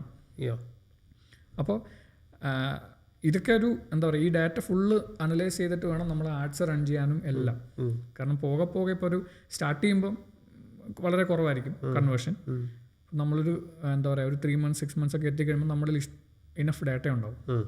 AMSൻ്റെ ഡാറ്റ ഉണ്ടാവും, സെയിൽസിൻ്റെ ഡാറ്റ ഉണ്ടാവും. അപ്പോൾ നമുക്കറിയാൻ പറ്റും ഇപ്പോൾ ഏത് പ്രൊഡക്റ്റിലാണ്. ഒരു പ്രൊഡക്റ്റ് ഫോർ എക്സാമ്പിൾ, ഒരു പ്രൊഡക്റ്റിൽ GVs നല്ലപോലെ വരുന്നുണ്ട്, പക്ഷെ കൺവേർഷൻ ഇല്ല. ആൾക്കാർ വിസിറ്റ് ചെയ്യുന്നുണ്ട്, വാങ്ങുന്നില്ല. Then you go back and analyse what is the problem. Visit ചെയ്യാൻ ആ ഏരിയ നമ്മൾ സക്സസ്ഫുൾ ആയി, പക്ഷെ വാങ്ങുന്നില്ല, അവിടെ എന്തോ ഒരു പ്രോബ്ലം, കൺവേർഷനിലാണ് problem. What is the problem? Identify. Competition pricing കുറച്ചോ, അല്ലെങ്കിൽ അതുകൊണ്ടാണോ, അതല്ലെങ്കിൽ നമ്മുടെ കോണ്ടന്റിൽ ക്ലാരിറ്റി ഇല്ലാത്തതുകൊണ്ടാണോ? Then you try changing that. Images വേണം മാറ്റി നോക്കണോ? ആദ്യം ആ പ്രോബ്ലം ഐഡന്റിഫൈ ചെയ്യുക, എന്നിട്ട് അതിനുള്ള സൊല്യൂഷൻ കണ്ടുപിടിക്കുക. ഇനി GVസും ഉണ്ട്, കൺവേർഷനും ഉണ്ടെങ്കിൽ then double down on it for more sales. അപ്പോൾ എന്ത് ചെയ്യണം? കൂടുതൽ GV വന്നാൽ നമുക്ക് സെയിൽ കൂടും. അപ്പോൾ അതിൽ ആഡ്സ് കൂടുതൽ റൺ ചെയ്യുക. മനസ്സിലാക്കുക. എന്തെങ്കിലും വർക്ക് ചെയ്യുന്നുണ്ടെങ്കിൽ അത് കൂടുതൽ ചെയ്യും. അപ്പോൾ അതിൽ കൂടുതൽ ഇപ്പം 100 പേര് കണ്ടാൽ 10 പേര് മേടിച്ചു, കൺവേർഷൻ റേറ്റ് ഈസ് 10. 100 എന്നുള്ളത് നമ്മൾ 1000 ആക്കിയാൽ 100 പൈസ പോകും. അപ്പോൾ അത് കൂടുതൽ ചെയ്യും. ഇങ്ങനെ ഇത് ഒപ്റ്റിമൈസ് ചെയ്ത് ഇങ്ങനെ പൊക്കോണ്ടിരിക്കും. മനസ്സിലായി? അതാണ് ഇ-കൊമേഴ്സിൽ എല്ലാം ഡാറ്റയാണ്. നമ്മളൊരു അസംഷനിൽ അല്ല വർക്ക് ചെയ്യുന്നത്, കംപ്ലീറ്റ് ഡാറ്റ വെച്ചിട്ട് തന്നെയാണ് വർക്ക് ചെയ്യുന്നത്. പ്രോപ്പർ ഡേറ്റ നമ്മളെ കയ്യിൽ ഉണ്ടാവണം. ഈ ഡാറ്റ ഉണ്ടാവുകയും ചെയ്യണം, അത് അനലൈസ് ചെയ്യാനും അറിയണം. ഇപ്പോൾ സെല്ലർ സെൻറ്ററിൽ എല്ലാം, ആമസോണിലൊക്കെ എല്ലാ ഡാറ്റ അവൈലബിൾ ആണ്, പ്രത്യേകിച്ച് നമ്മുടെ. പിന്നെ ഏത് സ്റ്റേറ്റിലാണ് കൂടുതൽ പോകുന്നത്, ഏത് റീജിയണിലാണ് ഏറ്റവും സെയിൽ നടക്കുന്നത്, ഇതെല്ലാം കിട്ടും. ഓക്കെ. അപ്പോൾ ഇത് വെച്ചിട്ട് ഇപ്പം ഫോർ എക്സാമ്പിൾ നമ്മൾ കേരളത്തിൽ നിന്നാണ് വിൽക്കുന്നത്, പക്ഷേ നമ്മുടെ സെയിൽ കൂടുതൽ വരുന്നത് മഹാരാഷ്ട്രയാണ്. അപ്പോൾ next step is you take a GST in Maharashtra, send material to Amazon Maharashtra FC, അവിടുത്തെ വെയർ ഹൗസിലേക്ക്. അപ്പോൾ എന്താ വെച്ചാൽ അവിടുന്ന് ഓർഡർ ചെയ്യുന്ന കസ്റ്റമേഴ്സിന് 1 day ഡെലിവറി കിട്ടും. അല്ലെങ്കിൽ നമ്മൾ ഇവിടുന്ന് വിടുമ്പോൾ 4-5 ദിവസം കഴിഞ്ഞിട്ടായിരിക്കും കിട്ടുന്നത്. അപ്പോൾ കൺവേർഷൻ വീണ്ടും കൂടും, പെട്ടെന്ന് കിട്ടുന്നതുകൊണ്ട് ഒബ്വിയസ്ലി 1 day ഡെലിവറി. അപ്പോൾ ഇങ്ങനെയുള്ള കാര്യങ്ങൾ നോക്കി വേണം നമ്മൾ ഗ്രോ ചെയ്തു വരാൻ. ഓക്കെ, അപ്പം അത് ഒറ്റയ്ക്ക് ചെയ്യുന്ന ഒരാളെ സംബന്ധിച്ചിട്ട് ഇതെല്ലാം അവിടെയാണ് ചെയ്യത്തില്ലെന്നല്ല ഞാൻ പറഞ്ഞു, ഒരു ടു എ സർട്ടൺ ലെവൽ. അപ്പം നമുക്കൊരു സ്കെയിൽ ചെയ്യണം എന്നുണ്ടെങ്കിൽ നമുക്ക് പ്രോപ്പറായിട്ടുള്ളൊരു ടീം വേണം. കാരണം ആഡ്സ് തന്നെ ചെയ്യുകയാണെങ്കിൽ നല്ല പണിയാണ്. ഓക്കെ, ഫുൾ ടൈം നോക്കിയിരിക്കണം. അപ്പോൾ ആഡ്സ് ചെയ്യുമ്പോൾ ആണെങ്കിൽ നമുക്ക് നമ്മുടെ ഒരു എന്താ പറയുക, ഹീറ്റ് മാപ്പ് എന്ന് പറയും. ഇൻ എ പെർട്ടിക്കുലർ ഡേ ഏത് സമയത്താണ് നമ്മുടെ സെയിൽ ഏറ്റവും കൂടുതൽ നടക്കുന്നത്, ആ സമയത്ത് വേണം നമ്മൾ ആ ബിഡ്സ് കൂട്ടാൻ. ഓക്കെ, അല്ലാത്ത സമയത്ത് നമ്മൾ ബിഡ്സ് കൂട്ടിയിട്ട് കാര്യമില്ല, സെയിൽ നടക്കത്തില്ല. നമ്മുടെ സെയിൽ നടക്കുന്ന പെർട്ടിക്കുലർ ടൈമിംഗ് ഉണ്ടോ. ഇങ്ങനെ ഇതെല്ലാം അനലൈസ് ചെയ്ത് ഇരുന്ന് ആ സമയത്ത് നോക്കുക. ഇഷ്ടംപോലെ ടൂൾസ് അവൈലബിൾ ആണ് ഇതെല്ലാം ചെയ്യാൻ. പക്ഷെ അത് പ്രോപ്പറായിട്ട് യൂസ് ചെയ്യാൻ പറ്റണം, അറിയാൻ പറ്റണം, ആരെങ്കിലും വേണം. പിന്നെ ഇതിൻ്റെ ഒപ്പം തന്നെ ഇപ്പോൾ നമ്മൾ സെയിൽ കൂടുമ്പോൾ അടുത്ത പ്രോബ്ലമാണ് ഇൻവെൻട്രി മാനേജ്മെൻറ്റ്. ഇപ്പം നമ്മൾ ഈ ആഡെല്ലാം ചെയ്ത് ഒരു ലെവൽ എത്തിക്കഴിയുമ്പം ഇൻവെൻട്രി താഴെ പോയി കഴിഞ്ഞാൽ നമ്മൾ ചെയ്ത ആഡെല്ലാം വേസ്റ്റ് ആവും. പിന്നെ വീണ്ടും ഒരു 1 or 2 days ഒക്കെ ഇൻവെൻട്രി ഔട്ട് ഓഫ് സ്റ്റോക്ക് ആയാലും കുഴപ്പമില്ല. അതിൽ കൂടുതൽ വന്നു കഴിഞ്ഞാൽ ആമസോൺ എന്താ വെച്ചാൽ ഓട്ടോമാറ്റിക്കലി പുൾ ഡൗൺ ചെയ്യും നമ്മുടെ ലിസ്റ്റിംഗ്. പിന്നെ നമ്മളൊരു 1 week 2 weeks കഴിയുമ്പോൾ വരുമ്പോൾ വെച്ചാൽ നമ്മളെ ആഡ്സ് വീണ്ടും നമ്മൾ ആദ്യം ചെയ്ത പോലെ തന്നെ നല്ല പൈസ കൊടുത്ത് ചെയ്യേണ്ടി വരും. അപ്പോൾ ഇതെല്ലാം മാനേജ് ചെയ്യണം കോൺസ്റ്റന്റ് ആയിട്ട്. നമ്മൾ ഇൻവെൻട്രി മാനേജ് ചെയ്യണം. അപ്പോൾ ഇതെല്ലാം കൂടെ ഒരാൾക്ക് കൊണ്ട് ഒരു ലെവൽ എത്തിക്കഴിഞ്ഞാൽ പിന്നെ ചെയ്യാൻ പറ്റത്തില്ല. അവിടെയാണ് നമ്മൾ വി പ്ലേ എ റോൾ.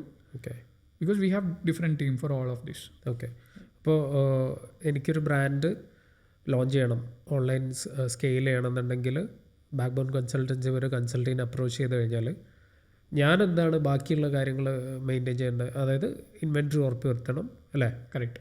അവിടുന്ന് ലിസ്റ്റ് ചെയ്യുന്ന മുതലുള്ള എല്ലാ കാര്യങ്ങളും ബ്രാൻഡ് രജിസ്റ്റർ തൊട്ട് ലിസ്റ്റ് ചെയ്ത് ബ്രാൻഡ് ഡെവലപ്പ് ചെയ്ത് അക്കൗണ്ടിങ് റീകൺസിലിയേഷൻ വരെയുള്ള കാര്യങ്ങൾ. അതായത് വൺസ് നിങ്ങൾ പ്രൊഡക്റ്റ് വിറ്റ് കഴിഞ്ഞാൽ ആ പ്രൊഡക്റ്റിൻ്റെ എക്സാക്ട് എമൗണ്ട് നിങ്ങളുടെ അക്കൗണ്ടിലെത്തി, ആ ബ്രാൻഡ് ഓണറിൻ്റെ അക്കൗണ്ടിലെത്തി എന്ന് എൻഷുർ ചെയ്യുന്നത് വരെയുള്ള കാര്യങ്ങളാണ് നമ്മൾ ചെയ്യുന്നത്. ഓക്കെ, അതിനിടയ്ക്ക് എന്തൊക്കെ ഡിസ്പ്യൂട്ട് വന്നാലും നമ്മൾ തന്നെ മാനേജ് ചെയ്യും. ശരി. അപ്പോൾ ഇൻവെൻട്രിയിലൊക്കെ ഇപ്പോൾ ചിലപ്പോൾ റിട്ടേൺസ് ഒക്കെ വന്നു, അതിന് ഡിസ്പ്യൂട്ട് ഉണ്ടാവും, ഇതെല്ലാം നമ്മൾ റേസ് ചെയ്യും. പക്ഷേ അതിൻ്റെ പ്രൂഫ് ബ്രാൻഡ് തന്നെ തരണം. കാരണം ഇൻവെൻട്രി അവരാണ് മാനേജ് ചെയ്യുന്നത്, ബ്രാൻഡാണ് മാനേജ് ചെയ്യുന്നത് ആ സിറ്റുവേഷനിൽ. ഇപ്പം നമ്മൾ ആ ഒരു സർവീസും കൂടെ സ്റ്റാർട്ട് ചെയ്തിട്ടുണ്ട്, ഇൻവെൻട്രി മാനേജ്മെൻറ്റും നമ്മൾ തന്നെ ചെയ്യുന്ന രീതിയിൽ. ഓക്കെ, അതെങ്ങനെയാണ് അതിപ്പോൾ നമ്മൾ ബാംഗ്ലൂർ നമുക്ക് വെയർ ഹൗസ് ഉണ്ട്. അപ്പോൾ ഒന്നുകിൽ അവിടെ നമ്മൾ സബ്ലീസ് ചെയ്യും, അവിടെ വെയർ ഹൗസിൽ ബ്രാൻഡിനെ അവിടെ വെക്കാം. നമ്മൾ തന്നെ FBA പ്ലാൻ ചെയ്ത് നമ്മൾ തന്നെ FBAയിലോട്ട് സാധനം വിടും. ഓക്കെ, ഇനി അതല്ലെങ്കിൽ നമ്മുടെ സെല്ലർ സെൻട്രൽ അക്കൗണ്ട് വഴി വിൽക്കാം, അല്ലെങ്കിൽ നമ്മുടെ വെണ്ടർ സെൻട്രൽ അക്കൗണ്ട് വഴി വിൽക്കാം. ഓക്കെ, എല്ലാ ഓപ്ഷൻസും നമ്മളിപ്പോൾ ഓപ്പൺ ആക്കിയിട്ടുണ്ട്. ഇത് തമ്മിലുള്ള വ്യത്യാസം എന്താ, ഈ സെല്ലർ സെൻട്രൽ അക്കൗണ്ടും vendors? Okay, seller central account എന്ന് പറഞ്ഞാൽ B2C ആണ്. നമ്മൾ ഡയറക്റ്റ് കസ്റ്റമറിനാണ് വിൽക്കുന്നത്, നമ്മളാണ് സെല്ലർ ആമസോണിൽ. ഓക്കെ, ഇത് ആമസോൺ എന്നല്ല, എല്ലായിടത്തും ആപ്ലിക്കബിൾ സെയിം ഇതാണ്. ഇപ്പോൾ കസ്റ്റമർ മേടിക്കുമ്പോൾ ഞാൻ നേരത്തെ പറഞ്ഞത് സോൾഡ് ബൈ എന്നുള്ളത് നമ്മളാണ്, ബ്രാൻഡ് ഡയറക്റ്റാണ് വിൽക്കുന്നത്. ആൽഫ സെല്ലർ എന്ന് പറഞ്ഞു കഴിഞ്ഞാൽ ഇതൊരു റീറ്റെയിൽ മോഡൽ. ഇപ്പോൾ US എന്ന് പറഞ്ഞാൽ ആമസോൺ ഡയറക്റ്റ് ബ്രാൻഡിൽ നിന്ന് സാധനം പ്രൊക്യൂർ ചെയ്ത് കഴിഞ്ഞാൽ ആമസോൺ തന്നെയാണ് വിൽക്കുന്നത്. ശരി. അപ്പോൾ ഇന്ത്യയിൽ FDA റൂൾസ് ഉള്ളത് കാരണം they cannot be a retailer. ആമസോണിന് മൾട്ടി ബ്രാൻഡ് റീറ്റെയിലർ ആവാൻ പറ്റില്ല. ഓക്കെ, അതുകൊണ്ട് എന്താണെന്ന് വെച്ച് കഴിഞ്ഞാൽ അവർ ഈ ആൽഫ സെല്ലേഴ്സ് എന്ന് പറഞ്ഞ സെല്ലേഴ്സിനെ അപ്പോയിൻ്റ് ചെയ്തിട്ടുണ്ട്. ഇത് സ്റ്റാർട്ടഡ് വിത്ത് ക്ലൗഡ് ടെയിൽ, പിന്നെ അത് അപാരിയോ ആയി. അപ്പോൾ അപാരിയോ നിന്ന് മാറിയിട്ട് ഇപ്പം Clicktech, Cocoblu, RK world, electronic bazaar, VRP telematics, അങ്ങനത്തെ ആമസോണിലെ സെല്ലേഴ്സാണ് ആൽഫ സെല്ലേഴ്സ് എന്നാണ് വിളിക്കുന്നത്. അതെ, കാരണം ഇവരെ ഓതറൈസ് ചെയ്ത് വെച്ചിരിക്കുന്നത് ആമസോൺ തന്നെ. ഓതറൈസ് മീൻസ് അപ്പോയിൻ്റ് ചെയ്തിരിക്കുന്നത് ആമസോൺ തന്നെയാണ്. They have A different arrangement. Okay, അപ്പോൾ ഇവർക്ക് ഓരോ കാറ്റഗറി സ്പെസിഫൈ ചെയ്ത് കൊടുത്തിട്ടുണ്ട്. ഇവരാരും സെയിം കാറ്റഗറീസ് ഇവർ രണ്ടുപേരും ഒരു 2 സെല്ലേഴ്സ് വിൽക്കത്തില്ല ഒരിക്കലും. Okay, okay, for example mobile ഫോൺസും കൺസ്യൂമർ ഇലക്ട്രോണിക്സ്, IT ഇതെല്ലാം വരുന്നത് ക്ലിക്ക് ടെക്കിലാണ്. മൊബൈൽ ആക്സസറീസ് വരുന്നത്, മൊബൈൽ ആക്സസറീസ്, ഫാഷൻ ഇതെല്ലാം വരുന്നത് കോക്കോ ബ്ലൂവിലാണ്. ഓക്കെ, FMCG, ബ്യൂട്ടി ഇതെല്ലാം, ബേബി ഇതെല്ലാം വരുന്നത് RK യിലാണ് വരുന്നത്. ഓക്കെ, VRP ടെലിമെറ്റിക്സിലാണ് വാച്ചസ് ഇങ്ങനെയുള്ള ഐറ്റംസ് വരുന്നത്. അങ്ങനെ ഇവർക്ക് കാറ്റഗറി സ്പെസിഫൈ ചെയ്ത് കൊടുത്തിട്ടുണ്ട്. ഡോൺ ടെക് എന്ന് പറഞ്ഞൊരു സെല്ലറുണ്ട്, അവരാണ് TV ലാർജ് അപ്ലയൻസസ് എല്ലാം വിൽക്കുന്നത്. അപ്പോൾ ഇങ്ങനെ മൾട്ടിപ്പിൾ ആൾക്കാരുണ്ട് ഇത് ചെയ്യാൻ വേണ്ടിയിട്ട്. നമ്മളൊരു ലെവൽ എത്തിക്കഴിഞ്ഞ് കഴിഞ്ഞാൽ പിന്നെ നമുക്ക് സ്കെയിൽ ചെയ്യണമെങ്കിൽ ഇതുപോലുള്ളൊരു പാർട്ട്ണർ നമുക്ക് വേണം. ഓക്കെ, അപ്പോൾ നമ്മളെന്ന് വെച്ചാൽ അത് B2B ആണ്. നമ്മുടെ ബാക്ക് ബോണിൻ്റെ ഏറ്റവും വലിയ സ്ട്രെങ്ത് എന്ന് പറഞ്ഞാൽ നമ്മുടെ 95% ഓഫ് ദ ക്ലയൻസും B2B ആണ്. ഓക്കെ, അപ്പോൾ നമ്മളെന്താ വെച്ചാൽ ഒന്നുകിൽ നമ്മൾ ഈ ഡയറക്റ്റ് ബ്രാൻഡും ഈ പറഞ്ഞ ആൽഫ സെല്ലേഴ്സുമായിട്ടുള്ള എഗ്രിമെൻറ്റ് ചെയ്യും, അതല്ലെങ്കിൽ നമ്മുടെ വെണ്ടർ അക്കൗണ്ട് വഴി നമ്മൾ ചെയ്തു കൊടുക്കും. ശരി, ഇത് രണ്ടും ചെയ്യാം. ഓക്കെ. അതിലുള്ള അഡ്വാൻറ്റേജ് എന്ന് വെച്ച് കഴിഞ്ഞാൽ നമ്മൾ ഈ ഓരോരോ പീസ് വിൽക്കുന്നതിന് പകരം അവരൊരു ബൾക്കായിട്ടൊരു PO റിലീസ് ചെയ്യും. ഓക്കെ, ഫോർ എക്സാമ്പിൾ നമ്മുടെ ഒരു പ്രൊഡക്റ്റ് ഉണ്ട്, ഇപ്പോൾ നേരത്തെ പറഞ്ഞ പവർ ബാങ്ക്, ഒരു മാസം 300 പീസ് പോകുന്നുണ്ട്. ഓക്കെ, ആ 300 പീസ് പോകുന്നുണ്ടെങ്കിൽ അവരൊരു 30 ഡേയ്സിൻ്റെ കവർ വെച്ചിട്ട് 300 ക്വാണ്ടിറ്റിയുടെ PO ഒരു റേസ് ചെയ്യും, ഒറ്റയടിക്ക് റേസ് ചെയ്യും. നമ്മളിത് അവർക്ക് അവരുടെ ആമസോണിൻ്റെ വെയർഹൗസിൽ തന്നെ ക്ലിക്ടെക്കിൻ്റെ അല്ലെങ്കിൽ ഇവരുടെ പേരിൽ ബില്ലടിച്ചിട്ട് അവിടെ ഡെലിവറി കൊടുത്തു കഴിഞ്ഞാൽ 45 ഡേയ്സ് കഴിയുമ്പോൾ നമുക്ക് ആ എൻറ്റയർ 300 യൂണിറ്റ്സിൻ്റെ പേയ്മെൻറ്റ് നമുക്ക് വരും, വിറ്റാലും വിറ്റില്ലെങ്കിലും 45 ഡേയ്സിൽ വരും. ശരി, ഓക്കെ. സെല്ലർ സെൻറ്ററിൽ എങ്ങനെയാണെന്ന് വെച്ച് കഴിഞ്ഞാൽ നമ്മൾ സ്റ്റോക്ക് അവിടെ കൊണ്ടുപോയി വെച്ചു, വിൽക്കുന്ന അനുസരിച്ച് നമ്മൾ വീക്ക്ലി പേയ്മെൻറ്റ് വരും. പക്ഷേ ഇറ്റ്സ് ഓൺ സെൽ ഔട്ട്. ഇവിടെ അവർ മേടിച്ചതിൻ്റെ എൻറ്റയർ ഒന്നിച്ച് വരും നമുക്ക്. റൈറ്റ്. അതായത് ആമസോണിൽ അത് വന്നിട്ട് സെല്ലായി പോയോ ഇല്ല എന്നുള്ളതല്ല, ഈ വെൻഡർ നമ്മളതിൽ നിന്ന് വാങ്ങിയിട്ടുണ്ടെങ്കിൽ അവർ 45 ഡേയ്സിൽ പേ ചെയ്യും. അപ്പോൾ നമ്മളെ കാറ്റഗറി നമ്മൾ തിരിച്ചറിഞ്ഞിട്ട് റൈറ്റ് കാറ്റഗറിയിലുള്ള ഒരു ആൽഫ സെല്ലറെ കോണ്ടാക്ട് ചെയ്യാം. കറക്റ്റ്. ഓക്കെ, ഇത് സർട്ടൻ ക്രൈറ്റീരിയാസ് ഉണ്ട്. അവരിപ്പം നമ്മളൊരു ബ്രാൻഡ് തുടങ്ങുമ്പോഴേ അവരെടുക്കത്തില്ല, നമ്മളൊരു സ്കെയിൽ എത്തിക്കഴിഞ്ഞതിന് ശേഷം അവരെടുക്കുള്ളൂ. ഓക്കെ, കാരണം അവരൊരാളെ അസൈൻ ചെയ്ത് അല്ലെങ്കിൽ ഒരു ടീമിനെ അസൈൻ ചെയ്യണമെങ്കിൽ അവർക്കും അതിനുള്ളൊരു ക്രൈറ്റീരിയാസ് ഉണ്ട്. അല്ലെങ്കിൽ നമ്മൾ അവരെ കൺവിൻസ് ചെയ്യണം, നമ്മൾ ഇതാണ് തുടങ്ങുന്നത്, ഇത്രയും പ്രൊഡക്ട്സ് നമ്മൾ ഒന്നിച്ച് കൊണ്ടുവരുന്നുണ്ട് എന്നൊക്കെ. അതാണ് നമ്മൾ ബേസിക്കലി ചെയ്യുന്നത്. ഓക്കെ, അപ്പം അത് പുതിയ ബ്രാൻഡിനെ പോലും ആൽഫ സെല്ലേഴ്സിനായിട്ട് ചെയ്യാം. പക്ഷേ അതിന് പൊട്ടൻഷ്യൽ ഉണ്ടെന്ന് നമുക്കും ആദ്യം തോന്നണം, എങ്കിൽ മാത്രമേ നമ്മളും ഓൺബോർഡ് ചെയ്യുള്ളൂ. ഓക്കെ, എന്നിട്ട് നമ്മളവിടെ അവതരിപ്പിക്കും. ഓക്കെ, എന്നിട്ട് അവരായിട്ട് എഗ്രിമെൻ്റ് ആക്കും. ഓക്കെ, എഗ്രിമെൻ്റ് ആക്കി കഴിഞ്ഞ് കഴിഞ്ഞാൽ ഈ പറഞ്ഞ പോലെ 30 ഡേയ്സിൻ്റെ ഒരു PO അവർ റേസ് ചെയ്യും. അതായത് എല്ലാം ഞാൻ നേരത്തെ പറഞ്ഞ ഡാറ്റയാണ്. അപ്പോൾ അവർക്കറിയാം എത്ര പീസ് ഒരു മാസം പോകുന്നുണ്ടെന്ന്. 30 ഡേയ്സ് കവർ മാക്സിമം 25 to 30 ഡേയ്സിൻ്റെ കവർ വെച്ചിട്ട് അവർ ഇൻവെൻറ്ററി റിലീസ് ചെയ്യും. പിന്നെ ഇത് സെൽ ഔട്ട് അനുസരിച്ച് വീക്ക്ലി നമുക്ക് PO വന്നുകൊണ്ടേയിരിക്കും. Okay, at any point of time അവരുടെ കയ്യിൽ 30 ഡേയ്സിൻ്റെ ഇൻവെൻറ്ററി കാണണം. അതാണ് സിമ്പിൾ ഫോർമുല. ഓക്കെ, അവർക്ക് നമ്മൾ എന്തെങ്കിലും അതിന് വേണ്ടി പേ ചെയ്യേണ്ടതുണ്ടോ? വേറെ എക്സ്ട്രാ ഒന്നുമില്ല. മോസ്റ്റ്ലി ചെറിയൊരു മെയിനായിട്ട് അവരെ കൺവിൻസ് ചെയ്യുന്നതിലാണ്. ആ ബ്രാൻഡിന് പൊട്ടൻഷ്യൽ ഉണ്ടെന്നുള്ളതിലാണ് കാര്യം. ഓക്കെ, അതിലവർ കൺവിൻസ്ഡ് ആണ്. അല്ലാതെ നമ്മൾ വേറെ ചാർജസ്. ഇപ്പോൾ നമ്മൾ ഓൾറെഡി സെല്ലർ സെൻറ്ററിൽ വിറ്റുകൊണ്ടിരിക്കുവാണ്, ഒരു സ്കെയിൽ എത്തിക്കഴിഞ്ഞാൽ അവർ തന്നെ ചിലപ്പോൾ നമ്മളെ അപ്രോച്ച് ചെയ്യാനും ചാൻസ് ഉണ്ട്. ഓക്കെ, അതുകൊണ്ട് അവരും ഇങ്ങനെ കോൺസ്റ്റന്റ്ലി നോക്കിക്കൊണ്ടിരിക്കുകയാണ് നല്ല ബ്രാൻഡ്സിന് വേണ്ടി ചെയ്യാന്നുള്ളത്. ഓക്കെ, അപ്പോൾ ഇങ്ങനെ വന്നു കഴിയുമ്പോൾ എന്താണെന്ന് വെച്ച് കഴിഞ്ഞാൽ ഇവരെ മാനേജ് ചെയ്യുന്നത് പിന്നെ ഒരു ടാസ്ക്കാണ്. നമ്മൾ സെല്ലർ സെൻറ്ററിൽ പോലെ അല്ല, കാരണം പ്രൈസിങ് കൺട്രോൾ നമ്മുടെ കയ്യിൽ നിന്ന് പോയി. ഓക്കെ, മനസ്സിലായി. സെല്ലർ സെൻറ്ററിൽ നമ്മളാണ് പ്രൈസ് ഡിസൈഡ് ചെയ്യുന്നത്. റൈറ്റ്. ഇവിടെ നമ്മളല്ല ചെയ്യുന്നത്. നമ്മൾ ഇന്ന പ്രൈസിൽ വിൽക്കണം എന്നും പറഞ്ഞ് നമ്മൾ ഒരു അവരുടെ കമ്മീഷൻ കഴിഞ്ഞിട്ടുള്ള പൈസയ്ക്ക് നമ്മളവർ ബില്ല് ചെയ്യുകയാണ്. പിന്നെ അത് അവരാ വിൽക്കുന്നത്. ഇപ്പോൾ ആമസോൺ അല്ലെങ്കിൽ ഒരു ഇതെന്ന് വെച്ച് കഴിഞ്ഞാൽ സെയിം പ്രൊഡക്റ്റ് ഇപ്പോൾ ഫ്ലിപ്കാർട്ടിലുണ്ട്, അല്ലെങ്കിൽ ക്യുക്കമേഴ്സിൽ എവിടെയെങ്കിലും ഉണ്ടെങ്കിൽ അവർ പ്രൈസ് ഡ്രോപ്പ് ചെയ്താലോ അല്ലെങ്കിൽ നമ്മൾ അവിടുത്തെ പ്രൈസ് ഡ്രോപ്പ് ചെയ്താലോ ആമസോൺ ഓട്ടോമാറ്റിക്കലി പ്രൈസ് ഡ്രോപ്പ് ചെയ്യും. ആമസോണിന് ഒരു ഓട്ടോമാറ്റിക് പ്രൈസ് മാച്ചിങ് മെക്കാനിസം ഉണ്ട്. ഓക്കെ, ഇതിങ്ങനെ സ്ക്രേപ്പ് ചെയ്തുകൊണ്ടേയിരിക്കും. ഓക്കെ, മറ്റ് പ്ലാറ്റ്ഫോംസിന് സ്ക്രേപ്പ് ചെയ്തുകൊണ്ടേയിരിക്കും ഈ സെയിം പ്രൊഡക്റ്റിൻ്റെ പ്രൈസ് അവിടെ എത്രയാണ്. അപ്പോൾ അവിടെ ആരെങ്കിലും കുറച്ചാൽ ആമസോൺ ആ ഒരു വിത്തിൻ 5 minutes ആ സെയിം പ്രൈസ് മാച്ച് ചെയ്യും. ഓക്കെ, എപ്പോഴും. ഓക്കെ, അത് ആമസോണിൻ്റെ പോളിസിയാണ്. അവർ കുറയ്ക്കത്തില്ല, അതിലും കുറയ്ക്കത്തില്ല. സെയിം പ്രൈസ് ഏതാണോ ലോവസ്റ്റ് ആ പ്രൈസ് സെയിം പ്രൈസ് മാച്ച് ചെയ്യും.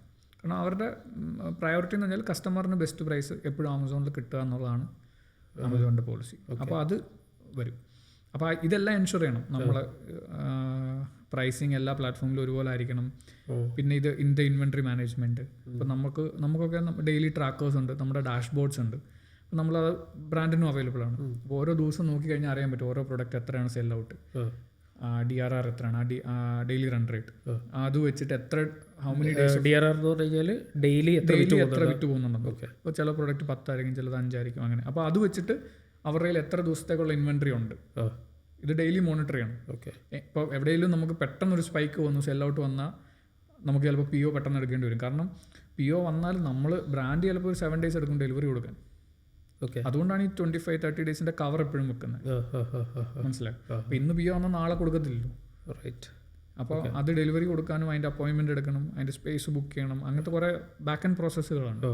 ഇതെല്ലാം നമ്മൾ ചെയ്തിട്ട് ബ്രാൻഡിനെ കൊണ്ട് ഡെലിവറി കൊടുപ്പിക്കും, അല്ലെങ്കിൽ നമ്മുടെ അക്കൗണ്ട് വഴി നമ്മൾ ഡെലിവറി കൊടുക്കും. Okay, right. ഇതാണ് ആൽഫ സെല്ലേഴ്സ്. ഈ ഡിഫറൻസ് നമ്മൾ ഡയറക്റ്റ് സെൽ ചെയ്യുന്നു, ആൽഫ സെല്ലേഴ്സ് സെയിൽ ചെയ്യുന്നു. പിന്നൊരു ഡിഫറൻസ് എന്ന് വെച്ച് കഴിഞ്ഞാൽ നമ്മൾ സെയിൽ ചെയ്യുമ്പോൾ നമ്മളിപ്പോൾ ഫോർ എക്സാമ്പിൾ ഒരു FBA നമ്മൾ ഒരു സ്റ്റേറ്റിലെ GST നമുക്ക് അവിടെ മാത്രം വെച്ചിട്ട് വയ്ക്കാൻ പറ്റും. ഓക്കെ, ഇവർക്ക് കൊടുത്തു കഴിഞ്ഞാൽ ഇവരിപ്പോൾ ഫോർ എക്സാമ്പിൾ നമ്മൾ ബാംഗ്ലൂർ കൊടുത്തു കഴിഞ്ഞാൽ പിന്നെ ഇവരുടെ റെസ്പോൺസിബിലിറ്റി ആണ്, ഇവരത് അക്രോസ് ഇന്ത്യ അവരുടെ വെയർ ഹൗസിൽ റെപ്ലിക്കേറ്റ് ചെയ്യും. Okay, inventory. അപ്പോൾ ഡൽഹിയിലിരിക്കുന്ന ഒരാൾക്കും കൊൽക്കത്തയിലിരിക്കുന്ന ആൾക്കും എല്ലാവർക്കും വണ്ടിയിൽ ഡെലിവറി കിട്ടും. റൈറ്റ്. അപ്പോൾ നമ്മളിപ്പോൾ ആമസോണിൽ ലിസ്റ്റ് ചെയ്യുന്നതിനെ പറ്റും സെൽ ചെയ്യുന്നതിനെ പറ്റും പറഞ്ഞു. അപ്പോൾ ഈ ഒരു ബ്രാൻഡിനെ സംബന്ധിച്ചിട്ട് ആമസോണിൽ സെൽ ചെയ്യാന്ന് പറഞ്ഞാൽ ബ്രാൻഡ് ബിൽഡിംഗ് വേറെ പല ഫാക്ടേഴ്സും കൂടെ ഇൻവോൾവ് ആയിട്ട് നടക്കുന്ന ഒരു കാര്യമാണ്. അതെന്തൊക്കെയാണ് വേണ്ടത്? നമ്മൾ നേരത്തെ പറഞ്ഞല്ലോ, ഒരു ബ്രാൻഡ് പുതിയതായിട്ട് ലോഞ്ച് ചെയ്യുമ്പോൾ നമ്മളെപ്പോഴും പറയുക they should have a D2C website, they should have a social media presence also. Okay, ഇത് മസ്റ്റാണ്. കാരണം നമ്മളൊരു എന്താ പറയുക അവയർനെസ് ബിൽഡ് ചെയ്യണമെങ്കിൽ ഇതെല്ലാം ഇമ്പോർട്ടൻ്റ് ആണ്. ഒരു എസ്പെഷ്യലി നമ്മളൊരു മിഡ് പ്രീമിയം അല്ലെങ്കിൽ ഒരു കുറച്ച് പ്രീമിയം ആയിട്ടാണ് നമ്മുടെ ബ്രാൻഡ് പൊസിഷൻ ചെയ്യുന്നതെങ്കിൽ customer will go and check D2C website ഉണ്ടോ, സോഷ്യൽ മീഡിയ ഉണ്ടോ, വാട്ട് ഇസ് എ ക്രെഡിബിലിറ്റി, ഇതെല്ലാം. അപ്പോൾ ഇത് സൈഡ് ബൈ സൈഡ് ഇതെല്ലാം വേണം. പിന്നെ ആമസോൺ നമ്മൾ എന്തുകൊണ്ടാണ് ആമസോൺ ഫസ്റ്റ് എപ്പോഴും ഡിസ്കസ് ചെയ്യുന്നത് വെച്ചാൽ it is easy to start the business on Amazon. അതായത് മറ്റ് പ്ലാറ്റ്ഫോംസ് ഇല്ലാഞ്ഞിട്ടല്ല, പക്ഷേ കറക്റ്റ്. അപ്പോൾ പിന്നെ നമ്മൾ വേറെ എവിടെ Flipkart also same, we can start easily. There are few other constraints like നമുക്കിപ്പോൾ എല്ലാ പിൻകോഡ്സിനും ചിലപ്പോൾ ആമസോൺ ഫ്ലിപ്കാർട്ടിന് പിക്കപ്പ് ഉണ്ടാവില്ല, അങ്ങനത്തെ റെസ്ട്രിക്ഷൻസ് ഉണ്ടാവാം. പക്ഷേ process is almost the same. Okay, പക്ഷേ പിന്നെ ആമസോണിലാണെങ്കിൽ നമുക്ക് ആഡ്സ് വഴി നമുക്ക് നമ്മുടെ കൺട്രോൾ ചെയ്യാം, നമുക്ക് സെയിൽസ് കൊണ്ടുവരാൻ പറ്റും എന്നുള്ളൊരു കോൺഫിഡൻസ് ഉണ്ടാവും. ഫ്ലിപ്കാർട്ടൊന്നും നമുക്ക് അത്ര ഒരു ഇത് പറയാൻ പറ്റില്ല. ഓക്കെ, ആ ഒരു ലെവലിലോട്ടൊന്നും ആ ഫ്ലിപ്കാർട്ടിൻ്റെ ആഡ്സ് എത്തിയിട്ടില്ല. ഓക്കെ, പിന്നെ നമ്മളിപ്പോൾ വേറെ പ്ലാറ്റ്ഫോംസ് ഉണ്ട്. For example Myntra relevant category ആണെങ്കിൽ, മിന്ത്രയിൽ പോകേണ്ട ഒരു കാറ്റഗറി ആണെങ്കിൽ, അല്ലെങ്കിൽ ക്വിക്ക് കൊമേഴ്സ്, ഇവിടെയൊക്കെ നമുക്ക് എന്താ പറയുക ആമസോൺ പോലെ സെൽഫായിട്ട് നമുക്ക് പോയി സ്റ്റാർട്ട് ചെയ്യാൻ പറ്റില്ല. ഓക്കെ, അവർ either it can be an invite only, അല്ലെങ്കിൽ അവർ അപ്രൂവ് ചെയ്യണം ഈ ബ്രാൻഡ് ഓൺബോർഡ് ചെയ്യണോ വേണ്ടത്. അപ്പോൾ ഇങ്ങനെയുള്ള പ്ലാറ്റ്ഫോമിൽ നമ്മൾ ചെല്ലുമ്പോൾ ഇവർ ആദ്യം ചെക്ക് ചെയ്യുന്നത് ആമസോണിൽ പോയിട്ട് ഈ ബ്രാൻഡ് ചെക്ക് ചെയ്യും, അല്ലെങ്കിൽ ഈ പ്രൊഡക്ട്സ് ചെക്ക് ചെയ്യും. എന്താണ് അതിൻ്റെ റേറ്റിംഗ്സ്, എന്താണ് ഞാൻ നേരത്തെ പറഞ്ഞല്ല, എത്ര യൂണിറ്റ്സ് വിൽക്കുന്നുണ്ട്, നമ്മുടെ ബ്രാൻഡ് സ്റ്റോറിൽ പോയി നോക്കും എന്താണ് എന്തൊക്കെ പ്രൊഡക്ട്സ് ഇവർക്കുണ്ട്. അപ്പോൾ അതിൽ അവർ കൺവിൻസ് ആയെങ്കിൽ മാത്രമേ ഈ പറഞ്ഞ ബാക്കിയുള്ള ആയാലും ഇവർ ചെയ്യുള്ളൂ. അപ്പോൾ അതിനും വേണ്ടിയിട്ടും കൂടി ആമസോൺ ഈസ് മോസ്റ്റ് ഇമ്പോർട്ടൻറ്റ്. അപ്പോൾ അതിൽ നമ്മൾ റേറ്റിംഗ്സ് റിവ്യൂസ് ബിൽഡ് ചെയ്യുക. അപ്പോൾ നമ്മൾ എപ്പോഴും റെക്കമെൻഡ് ചെയ്യുക എല്ലാം കൂടെ ഒന്നിച്ച് തുടങ്ങാതെ first is Amazon, build it there, review ratings എല്ലാം ഉണ്ടാക്കി, then it will be easy to translate to or transition to other platforms. കാരണം ഇപ്പോൾ നമ്മളിപ്പോൾ സ്വിഗ്ഗിയിലോ ബ്ലിങ്കിറ്റിലൊക്കെ ഇവിടെയൊക്കെ വെച്ചാൽ ഇവർക്കൊക്കെ വെയർ ഹൗസ് കൺസ്ട്രെയിൻസ് ഉണ്ട്. ആമസോൺ പോലെ അങ്ങ് നമുക്ക് ഇഷ്ടമുള്ള ഇത്രയും സാധനം വിൽക്കാൻ പറ്റില്ല. അവരുടെ ഡാർക്ക് സ്റ്റോഴ്സ് എന്നൊക്കെ പറഞ്ഞാൽ ചെറുതാണ്, അതിനകത്ത് കപ്പാസിറ്റി അത്രേ ഉള്ളൂ. അപ്പോൾ അവർക്ക് എല്ലാം എടുക്കാൻ പറ്റില്ല. അപ്പോൾ അവരും ഭയങ്കര ചൂസ് ചെയ്യണം. വിൽക്കുന്ന പ്രോഡക്റ്റ് വിറ്റ് പോയില്ലെങ്കിൽ അവർ അപ്പോഴേ ആ സാധനം ഡീലിസ്റ്റ് ചെയ്യും. ഇപ്പോൾ ബ്ലിങ്കിറ്റൊക്കെ ആണെങ്കിൽ ഒരു 4 or 5 ഡിഫറെൻറ്റ് സ്റ്റേജസ് ഉണ്ട്. ഇപ്പോൾ നമ്മളൊരു പ്രൊഡക്റ്റ് ലിസ്റ്റ് ചെയ്ത് അപ്രൂവ് ചെയ്താൽ പോലും first they will approve 1 or 2 product in 2 or 3 dark stores. It's A trial, they call it trial. ആ ട്രയൽ പീരീഡിൽ ദേ വിൽ ചെക്ക് നമ്മുടെ പ്രൊഡക്റ്റ് എത്ര എണ്ണം പോകുന്നുണ്ട്. അതൊരു 25 ഡേയ്സോ മറ്റോ ഉണ്ട്. ആ 25 ഡേയ്സിനുള്ളിൽ അത് സെയിലാകുന്ന കണ്ടെങ്കിൽ മാത്രമേ അവർ അടുത്ത ലെവൽ 1 പോകുള്ളൂ. Level 1 is like 2 cities 10 dark stores. ഇതിങ്ങനെ കൂടി പോകും. അപ്പം അപ്പോൾ ഇതിനകത്ത് ഇപ്പോൾ നമ്മൾ 10 പ്രൊഡക്റ്റ് ലിസ്റ്റ് ചെയ്താൽ ചിലപ്പോൾ 2-3 എണ്ണമേ ഈ ലെവൽ 1 ലെവൽ 2 പോകത്തുള്ളൂ. അല്ലാത്തത് അവർ അപ്പോഴേ ഡീലിസ്റ്റ് ചെയ്യും, തിരിച്ചു വിടും മെറ്റീരിയൽ. മനസ്സിലായി? ഇത് ഒന്നും പോകുന്നില്ലെങ്കിൽ ബ്രാൻഡേ ഡീലിസ്റ്റ് ചെയ്യും. അപ്പം നമ്മൾ വെറുതെ കൊണ്ടുപോയി നമ്മൾ പേരിന് കൊണ്ടുപോയി ക്വിക്ക് കൊമേഴ്സിൽ വെക്കാനും പറ്റില്ല. Make sure it is selling. അല്ലെങ്കിൽ അവർക്കും സ്പേസ് പോകും, കാരണം അവർക്ക് വേറെ എന്തെങ്കിലും വെച്ച സെയിൽ കൂടുതൽ വരും. അപ്പോൾ ഇങ്ങനെ ചെയ്യണമെങ്കിൽ ആദ്യം ആ ഒരു ട്രാക്ഷൻ നമ്മൾ ഉണ്ടാക്കിയെടുക്കണം. അത് ആമസോണിലും പിന്നെ നമ്മൾ പുറമെ നിന്ന് നമ്മുടെ സോഷ്യൽ മീഡിയ ഉണ്ടാക്കിയിട്ടുള്ള വെബ്സൈറ്റ് ആ വിസിബിലിറ്റി ഉണ്ടാവണം. അപ്പം അതായത് ആമസോണിലാണെങ്കിൽ പോലും ഒരു പുതിയ ബ്രാൻഡ് ആളുകൾ ചൂസ് ചെയ്യണമെങ്കിൽ അതിന് എന്തെങ്കിലും റീസൺ വേണം അല്ലേ? അതെ, ആ റീസൺ നമ്മൾ കൊടുക്കണം വെബ്സൈറ്റ് ആയിട്ടും സോഷ്യൽ മീഡിയ പ്രസൻസ് ആയിട്ടും ആഡ് ആയിട്ടും ഒക്കെ കൊടുക്കണം. ആ അവയർനെസ് ഉണ്ടാക്കി കൊണ്ടുവരണം, ബ്രാൻഡിനെ നമ്മൾ ബിൽഡ് ചെയ്തുകൊണ്ട് വരണം. അത് എക്സ്റ്റേണൽ ഫാക്ടേഴ്സ് എല്ലാം ഉണ്ടാവും. പിന്നെ നമ്മൾ എപ്പോഴും പറയും, ലിസ്റ്റ് ചെയ്ത് കഴിഞ്ഞാൽ ഇനീഷ്യലി ഒരു ആമസോണിൽ ലിസ്റ്റ് ചെയ്ത് ലൈവ് ആയി കഴിഞ്ഞാൽ ആമസോൺ സമ്മതിക്കില്ല. പക്ഷേ നമ്മൾ പറയും ഫ്രണ്ട്സ് ആൻഡ് റിലേറ്റീവ്സിനെ കൊണ്ട് റിവ്യൂസ് ഇടിയിക്കുക. ഇത് പറയുന്നത് ഇതിന് വേണ്ടിയിട്ടാണ്. അതൊരു എന്താ പറയുക, ട്രസ്റ്റ് ബിൽഡിംഗ് ആണ്, എക്സസൈസ് ആണ്. റിവ്യൂ ഇടാൻ പറ്റുന്നത് ഈ വാങ്ങിയ വെരിഫൈഡ് പർച്ചേസിന് മാത്രമല്ലേ ഇപ്പോൾ ഉള്ളൂ, അല്ലാതെയും ചെയ്യാം. ഇപ്പോൾ ഞാൻ ഒത്തിരി പർച്ചേസ് ചെയ്യുന്ന ഒരാളാണ്, എനിക്ക് പോയിട്ട് ചുമ്മാ ചെയ്യാം. പക്ഷേ ആമസോണിൻ്റെ സിസ്റ്റം എന്ന് പറഞ്ഞാൽ അത് ഓട്ടോമേറ്റഡ് ആണ്. അത് കണ്ടിന്യൂസ് ആയിട്ട് ചെക്ക് ചെയ്തുകൊണ്ടേയിരിക്കും ജെന്യൂൻ ആണോ അല്ലെന്നുള്ളത്. അവർക്ക് തോന്നുവാണ് ഇത് ജെന്യൂൻ അല്ലെന്നുള്ളത്. അവർക്കെന്ന് വെച്ചാൽ സിസ്റ്റമാണ്, അല്ല ഓട്ടോമേറ്റഡ് ആണ്. ആമസോൺ അത് റിമൂവ് ചെയ്യും. ഈ വെരിഫൈഡ് പർച്ചേസ് പോലും എല്ലാം പബ്ലിഷ് ചെയ്തോളണം നിർബന്ധമില്ല ആമസോണിൽ. അപ്പോൾ അതെപ്പോഴും കോൺസ്റ്റന്റ് ആയിട്ട് ചെക്ക് ചെയ്തുകൊണ്ടിരിക്കും. പക്ഷേ ഫ്ലിപ്കാർട്ടിൽ അങ്ങനെയല്ല. ഫ്ലിപ്കാർട്ടിൽ മേടിച്ചാൽ മാത്രമേ റിവ്യൂ ഇടാൻ പറ്റൂ. പക്ഷേ മേടിച്ച് റിവ്യൂ ഇടുന്ന 100% പബ്ലിഷ് ചെയ്യും. ആമസോണിൽ അതും ചെയ്യത്തില്ല. ഇപ്പം നമ്മൾ 10 പേരെ കൊണ്ട് മേടിപ്പിച്ചാൽ ചിലപ്പോൾ അതിനകത്ത് 6 പേരുടെ റിവ്യൂ പബ്ലിഷ് ചെയ്യത്തുള്ളൂ. അപ്പോൾ അതുകൊണ്ടാണ് പറയുന്നത് നമ്മൾ മാക്സിമം ചെയ്യിക്കുക. അൾട്ടിമേറ്റ്ലി പ്രൊഡക്റ്റ് നല്ലതാണെന്ന് നമുക്ക് കോൺഫിഡൻറ്റ് ഉണ്ടെങ്കിൽ റിവ്യൂ ചെയ്യിപ്പിക്കുക. പ്രൊഡക്റ്റ് കൊള്ളില്ല എന്നുണ്ടെങ്കിൽ നമ്മൾ എത്ര ചെയ്തിട്ടും കാര്യമില്ല, കുറച്ച് കഴിയുമ്പോൾ ഓട്ടോമാറ്റിക്കലി ആ റിവ്യൂസ് താഴെ പോകും. ഇപ്പോൾ നമുക്ക് ഈ റിവ്യൂവിന് വേണ്ടിയിട്ട് ആക്ച്വലി പോസിറ്റീവ് റിവ്യൂസിന് ചോദിക്കാൻ പാടില്ല എന്നുള്ളൊരു പോളിസി കൂടെ ആമസോണിനുണ്ടല്ലോ. നമുക്ക് ന്യൂട്രലായിട്ട് ചോദിക്കാം അല്ലേ, റിവ്യൂവിന് ചോദിക്കാൻ പറ്റത്തില്ല. അതായത് നമ്മളിപ്പോൾ നേരത്തെ എന്ന് വെച്ചാൽ ആൾക്കാർ കാർഡ്സ് ഒക്കെ ഇടുമായിരുന്നു, റേറ്റ് ചെയ്യൂ, അത് ബോക്സിനകത്ത് തന്നെ. ഇപ്പോൾ ആമസോൺ അത് ഓഡിറ്റ് ചെയ്യും, റാൻഡമായിട്ട് അവർ പർച്ചേസ് ചെയ്യും, എന്നിട്ട് അത് ചെക്ക് ചെയ്യും അവർ അതിനകത്ത് അതുണ്ടോ ഇല്ലയോ എന്നുള്ളത്. ഒരെണ്ണം കിട്ടിയാൽ അവർ ഫുള്ളി ചിലപ്പോൾ ബ്ലോക്ക് ചെയ്യും. പിന്നെ നമ്മൾ അതിന് എക്സ്പ്ലനേഷൻ കൊടുക്കണം, നമ്മൾ അതിൻ്റെ എന്താ പറയുക കമ്മിറ്റ്മെൻറ്റ് കൊടുക്കണം, ഇതിന് ചെയ്യത്തില്ല എന്നൊക്കെ പറഞ്ഞ് റിട്ടേൺ, അങ്ങനെയൊക്കെ പല പ്രൊസീജിയർ. ഒരു തരത്തിലുള്ള സാധനം അതിനകത്ത് വെക്കാൻ പാടില്ല, നമ്മൾ റിവ്യൂ ചോദിക്കാം, ഫീഡ്ബാക്ക് ചോദിക്കാനൊന്നും പാടില്ലെന്നാണ്. പിന്നെ ഉള്ളതെന്ന് വെച്ച് കഴിഞ്ഞാൽ നമുക്ക് മെയിൽ അയക്കാം. പർച്ചേസ് കഴിഞ്ഞ് കഴിഞ്ഞാൽ മെയിൽ അയക്കാം, റിവ്യൂ ചോദിച്ചുകൊണ്ട് മെയിൽ അയക്കാം. അപ്പോൾ അതിനൊക്കെയുള്ള ടൂൾസ് ഉണ്ട്. നമ്മളൊക്കെ ക്വിക്ക് മെട്രിക്സ് എന്നൊക്കെ പറഞ്ഞ ടൂൾസ് യൂസ് ചെയ്യുന്നുണ്ട്. അപ്പോൾ അതിനകത്തൊക്കെയുള്ള മെക്കാനിസം എന്ന് വെച്ചാൽ നമുക്ക് ഓട്ടോമേറ്റ് ചെയ്തിടാം.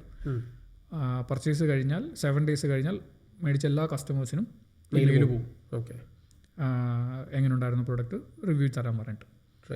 അത് ആമസോണിൻ്റെ ഇതിൽ നിന്ന് തന്നെ പോവാം, സെല്ലർ സെൻട്രൽ ത്രൂ തന്നെ പോവാം. അത് സെല്ലർ സെൻട്രൽ മാത്രമേ പറ്റൂ, നമുക്ക് വെണ്ടർ സെൻട്രൽ അത് പറ്റില്ല. നേരത്തെ പറഞ്ഞ ആൽഫ സെല്ലർ വഴിയാണ് നമ്മൾ ചെയ്യുന്നതെങ്കിൽ അതും പറ്റില്ല. അവിടെ നമുക്ക് വേറൊരു കൺട്രോൾ. ഓക്കെ, അപ്പോൾ ഇത് സെല്ലർ സെൻട്രൽ കൂടെ മാത്രമേ നമുക്ക് അറ്റ്ലീസ്റ്റ് മെയിലെങ്കിലും അയക്കാൻ പറ്റും. ഓക്കെ, സോ നമ്മൾ ഓൾമോസ്റ്റ് ഇപ്പോൾ ആമസോണിൽ ലിസ്റ്റ് ചെയ്യുന്നത് മുതൽ അവിടെ നിന്ന് അങ്ങോട്ട് എങ്ങനെ സ്കെയിൽ ചെയ്യണം, ഇനി ഒരു സ്റ്റേജ് കഴിഞ്ഞ് കഴിഞ്ഞാൽ ആൽഫ സെല്ലേഴ്സ് പോലുള്ള സെല്ലേഴ്സിനെ അപ്രോച്ച് ചെയ്യുന്നതിനെ പറ്റിയിട്ട് പറഞ്ഞിട്ടുണ്ട്. FB എന്താണ്, എന്താ മെർച്ചൻ്റ് ഫുൾഫിൽ ചെയ്യുന്നത് എന്താണെന്ന് പറഞ്ഞിട്ടുണ്ട്. എനിക്ക് തോന്നുന്നു ഓൾമോസ്റ്റ് അതിൻ്റെ ഒരു ബേസിക്സ് മുതൽ കുറച്ചും കൂടെ ഒരു എക്സ്പെർട്ട് ലെവലിലേക്കുള്ള കാര്യങ്ങൾ നമ്മൾ അതിനകത്ത് കവർ ചെയ്തിട്ടുണ്ട്. ഇപ്പോൾ ആഡ്സിനെ പറ്റിയിട്ട് നമ്മൾ പറഞ്ഞു. അപ്പോൾ ഈ എപ്പിസോഡ് കണ്ടുള്ള ആൾക്കാർക്ക് എന്തായാലും ഒരുപാട് കാര്യങ്ങൾ ഇതിൽ നിന്ന് വാല്യൂ കിട്ടിയിട്ടുണ്ടാവും. അപ്പോൾ ഇനി നമ്മൾ എന്തെങ്കിലും പ്രത്യേകിച്ച് കവർ ചെയ്യേണ്ടതായിട്ടുണ്ടെങ്കിൽ നമ്മളിപ്പോൾ ചെയ്യുന്ന ഒരു കാര്യം എന്ന് വെച്ചാൽ UAE മാർക്കറ്റ് അല്ലെങ്കിൽ ഈ ഒരു GCC market is booming actually E commerce. ഇപ്പോൾ നമ്മൾ ഇന്ത്യയിൽ നോക്കിക്കഴിഞ്ഞാൽ ഇന്ത്യയിൽ ഈ സ്മോൾ ഐറ്റംസ്, ആക്സസറീസ്, അങ്ങനത്തെ ഐറ്റംസിൽ ഓൾമോസ്റ്റ് 70% ഓൺലൈനാണ്. ഇവിടെ നേരെ റിവേഴ്സാണ്, ഇറ്റ്സ് സ്റ്റിൽ ഓൺലി 25 to 30%. അപ്പോൾ ഇ കോമേഴ്സിൻ്റെ ഗ്രോത്ത് ശരിക്കും ഇവിടെ ഇപ്പോഴാണ് നടക്കുന്നത് ഈ ഒരു റീജിയണിൽ. അപ്പോൾ നമ്മളിപ്പോൾ ചെയ്യുന്നത് വെച്ചാൽ നമ്മൾ ഇന്ത്യയിൽ നിന്നുള്ള പല ബ്രാൻഡിനെ, എസ്പെഷ്യലി കേരളത്തിൽ നിന്നൊക്കെ ഉള്ള ബ്രാൻഡുകൾക്ക് ഇവിടെ നല്ല സ്കോപ്പുണ്ട്, ആൾക്കാർക്ക് അറിയാവുന്ന ബ്രാൻഡുകൾ. ഓക്കെ, അപ്പോൾ ഫോർ എക്സാമ്പിൾ ഫുൽവ, കാലിക്കറ്റ് ഹൽവ എന്നുള്ള, അപ്പോൾ അവരൊക്കെ നമ്മളിപ്പം കൊണ്ടുവരും, താമസിയാതെ GCCയിൽ നമ്മൾ ലോഞ്ച് ചെയ്യും. ഓക്കെ, അപ്പോൾ നമ്മളിപ്പോൾ ചെയ്തിരിക്കുന്ന ഒരു എക്കോസിസ്റ്റം നമ്മൾ ഉണ്ടാക്കിയിട്ടുണ്ട് ഇവിടെ. നമുക്കൊരു ഡിസ്ട്രിബ്യൂഷൻ പാർട്ട്ണറുണ്ട്, നിബിറ്റ് ഇൻ്റർനാഷണൽ എന്ന് പറഞ്ഞിട്ട്. അപ്പോൾ നമ്മൾ ചെയ്യുന്നത് വെച്ച് കഴിഞ്ഞാൽ ഇപ്പം ഇന്ത്യയിൽ നിന്ന് ആർക്കെങ്കിലും അവരുടെ ബ്രാൻഡ് ഇവിടെ കൊണ്ടുവരണമെങ്കിൽ we provide the back end and നിബിറ്റ് provide the operational support. So they act as the distributor for the whole GCC, both offline and online. Okay, കാരണം അവർ ബോട്ടിൻ്റെയും ഒക്കെ ഡിസ്ട്രിബ്യൂട്ടറാണ് ഇവിടെ GCCയിൽ. ഓക്കെ, അപ്പോൾ അവർ വഴി നമ്മൾ അങ്ങനെ ഒരു എക്കോസിസ്റ്റം ഇപ്പോൾ ഉണ്ടാക്കി വെച്ചിട്ടുണ്ട്. അപ്പോൾ അവിടെ നിന്നുള്ള ബ്രാൻഡുകൾക്ക് ഇപ്പോൾ ഈസി ആയിട്ട് ഇങ്ങോട്ട് വരണമെങ്കിൽ ഇപ്പോൾ അവർ ഇവിടെ വന്നൊരു ഓഫീസ് തുറക്കുക അല്ലെങ്കിൽ ലൈസൻസ് എടുക്കുക ഒന്നും ആവശ്യമില്ല. പക്ഷേ പ്രൊഡക്റ്റിന് വേണ്ടിയിട്ടുള്ള ഇവിടെയുള്ള എന്താ പറയുക റിക്വയർമെൻറ്റ്സ് ഉണ്ടാവും, സർട്ടിഫിക്കേഷൻസ് അല്ലെങ്കിൽ ലൈസൻസിങ് പ്രൊഡക്റ്റിന് വേണ്ടിയിട്ടുള്ള. അത് മാത്രം എടുത്തു കഴിഞ്ഞാൽ we can scale them up in UAE and Saudi major markets. Right. ആ ഒരു എക്കോസിസ്റ്റം കൂടി നമ്മളിപ്പോൾ അപ്പോൾ എനിക്ക് കേരളത്തിൽ എസ്റ്റാബ്ലിഷ് ആയ ഒരു ബ്രാൻഡ് ഉണ്ട്, എനിക്ക് GCCയിൽ സെല് ചെയ്യണം എന്നുണ്ടെങ്കിൽ നിങ്ങളെ അപ്രോച്ച് ചെയ്യുകയാണെങ്കിൽ ബാക്കിയുള്ള കാര്യങ്ങളൊന്നും എനിക്കറിയണ്ട. ഈ പ്രോഡക്റ്റ് GCCയിൽ ഒന്ന് ഓഫീസ് തുറക്കേണ്ട, ഒന്നും ചെയ്യണ്ട. ഓക്കെ, പ്രോഡക്റ്റ്സ് ജസ്റ്റ് നിങ്ങൾക്ക് ഡെലിവർ ചെയ്ത് കഴിഞ്ഞാൽ ബാക്കി അവിടെ നിന്ന് കൊണ്ടുള്ള എല്ലാ കാര്യങ്ങളും നമ്മൾ ചെയ്യും. Okay, brand still owned by them. അവർ ഇവിടെ ട്രേഡ് മാർക്ക് എടുക്കേണ്ടി വരും. കാരണം ഒത്തിരി ബ്യൂട്ടി ബ്രാൻഡ്സ് അല്ലെങ്കിൽ ഫുഡ് ബ്രാൻഡ്സ് ഒക്കെ അവിടെ നല്ലപോലെ ചെയ്യുന്ന ആൾക്കാർക്ക് അറിയാം. അവരിപ്പോഴും അവിടുന്ന് ഓർഡർ ചെയ്യുന്ന ആൾക്കാരുണ്ട്. ഫോർ എക്സാമ്പിൾ ആബിദ റഷീദ് എന്ന് പറഞ്ഞൊരു ബ്രാൻഡ് ഉണ്ട്. ഓക്കെ, മസാല ഇതൊക്കെ അല്ലേ, ഭയങ്കര ഫേമസ് അവർ. അവർക്ക് UAE അവർ ആൾക്കാർ അവിടെ പോകുമ്പോൾ പറഞ്ഞു വിട്ട് മേടിക്കുക അല്ലെങ്കിൽ കൊറിയർ ചെയ്ത് മേടിക്കുക എന്നൊക്കെ ഉള്ളത് ഇവിടെ ഇഷ്ടംപോലെ ഓർഡേഴ്സ് അങ്ങനെ വരുന്നുണ്ട്. മനസ്സിലായി? അപ്പോൾ അവർക്ക് ഇവിടെ സാധനം അവൈലബിൾ ആണെങ്കിൽ they will be more than happy. Okay, അപ്പോൾ അങ്ങനെയുള്ള അവിടെ വെൽ നോൺ ആയിട്ടുള്ള എന്നാൽ ഇവിടെ ആൾക്കാർക്ക് അറിയാവുന്ന കുറേ ബ്രാൻഡുകളുണ്ട്. അപ്പോൾ അത് നമ്മൾ ഇങ്ങോട്ട് കൊണ്ടുവരാനാണ് ഇപ്പോൾ ശ്രമിച്ചുകൊണ്ടിരിക്കുന്നത്. ഓക്കെ, അപ്പോൾ നമ്മൾ ആ ഒരു എക്കോസിസ്റ്റം ഓൾമോസ്റ്റ് റെഡിയാണ്. റൈറ്റ്, ഓൾമോസ്റ്റ് അല്ല, നമ്മൾ ഓൾറെഡി റണ്ണിങ് ആണ്. ഓക്കെ, അപ്പോൾ അതിൽ നമുക്ക് ചെയ്യാൻ പറ്റും. Nice, wonderful. So anyways, thank you Vineeth for being on the show. Thank you for having. എനിക്ക് തോന്നുന്നു നമ്മൾ ഓൾമോസ്റ്റ് ഒരു ബേസിക് ആയിട്ടുള്ള ആൾ അറിഞ്ഞിരിക്കേണ്ട എന്നാൽ അതിൽ കൂടുതലുള്ള കാര്യങ്ങൾ നമ്മൾ അതിനകത്ത് കവർ ചെയ്തിട്ടുണ്ട്. അപ്പോൾ എനിക്ക് തോന്നുന്നു ഇനി എന്തെങ്കിലും നമുക്ക് എപ്പോഴെങ്കിലും കൂടുതൽ വാല്യൂ പ്രൊവൈഡ് ചെയ്യാൻ പറ്റുന്ന മറ്റൊരു എപ്പിസോഡും കൂടെ ഇതിൻ്റെ ഒരു കണ്ടിന്യൂഷനായിട്ട് എപ്പോഴെങ്കിലും ചെയ്യാം. Once again thank U.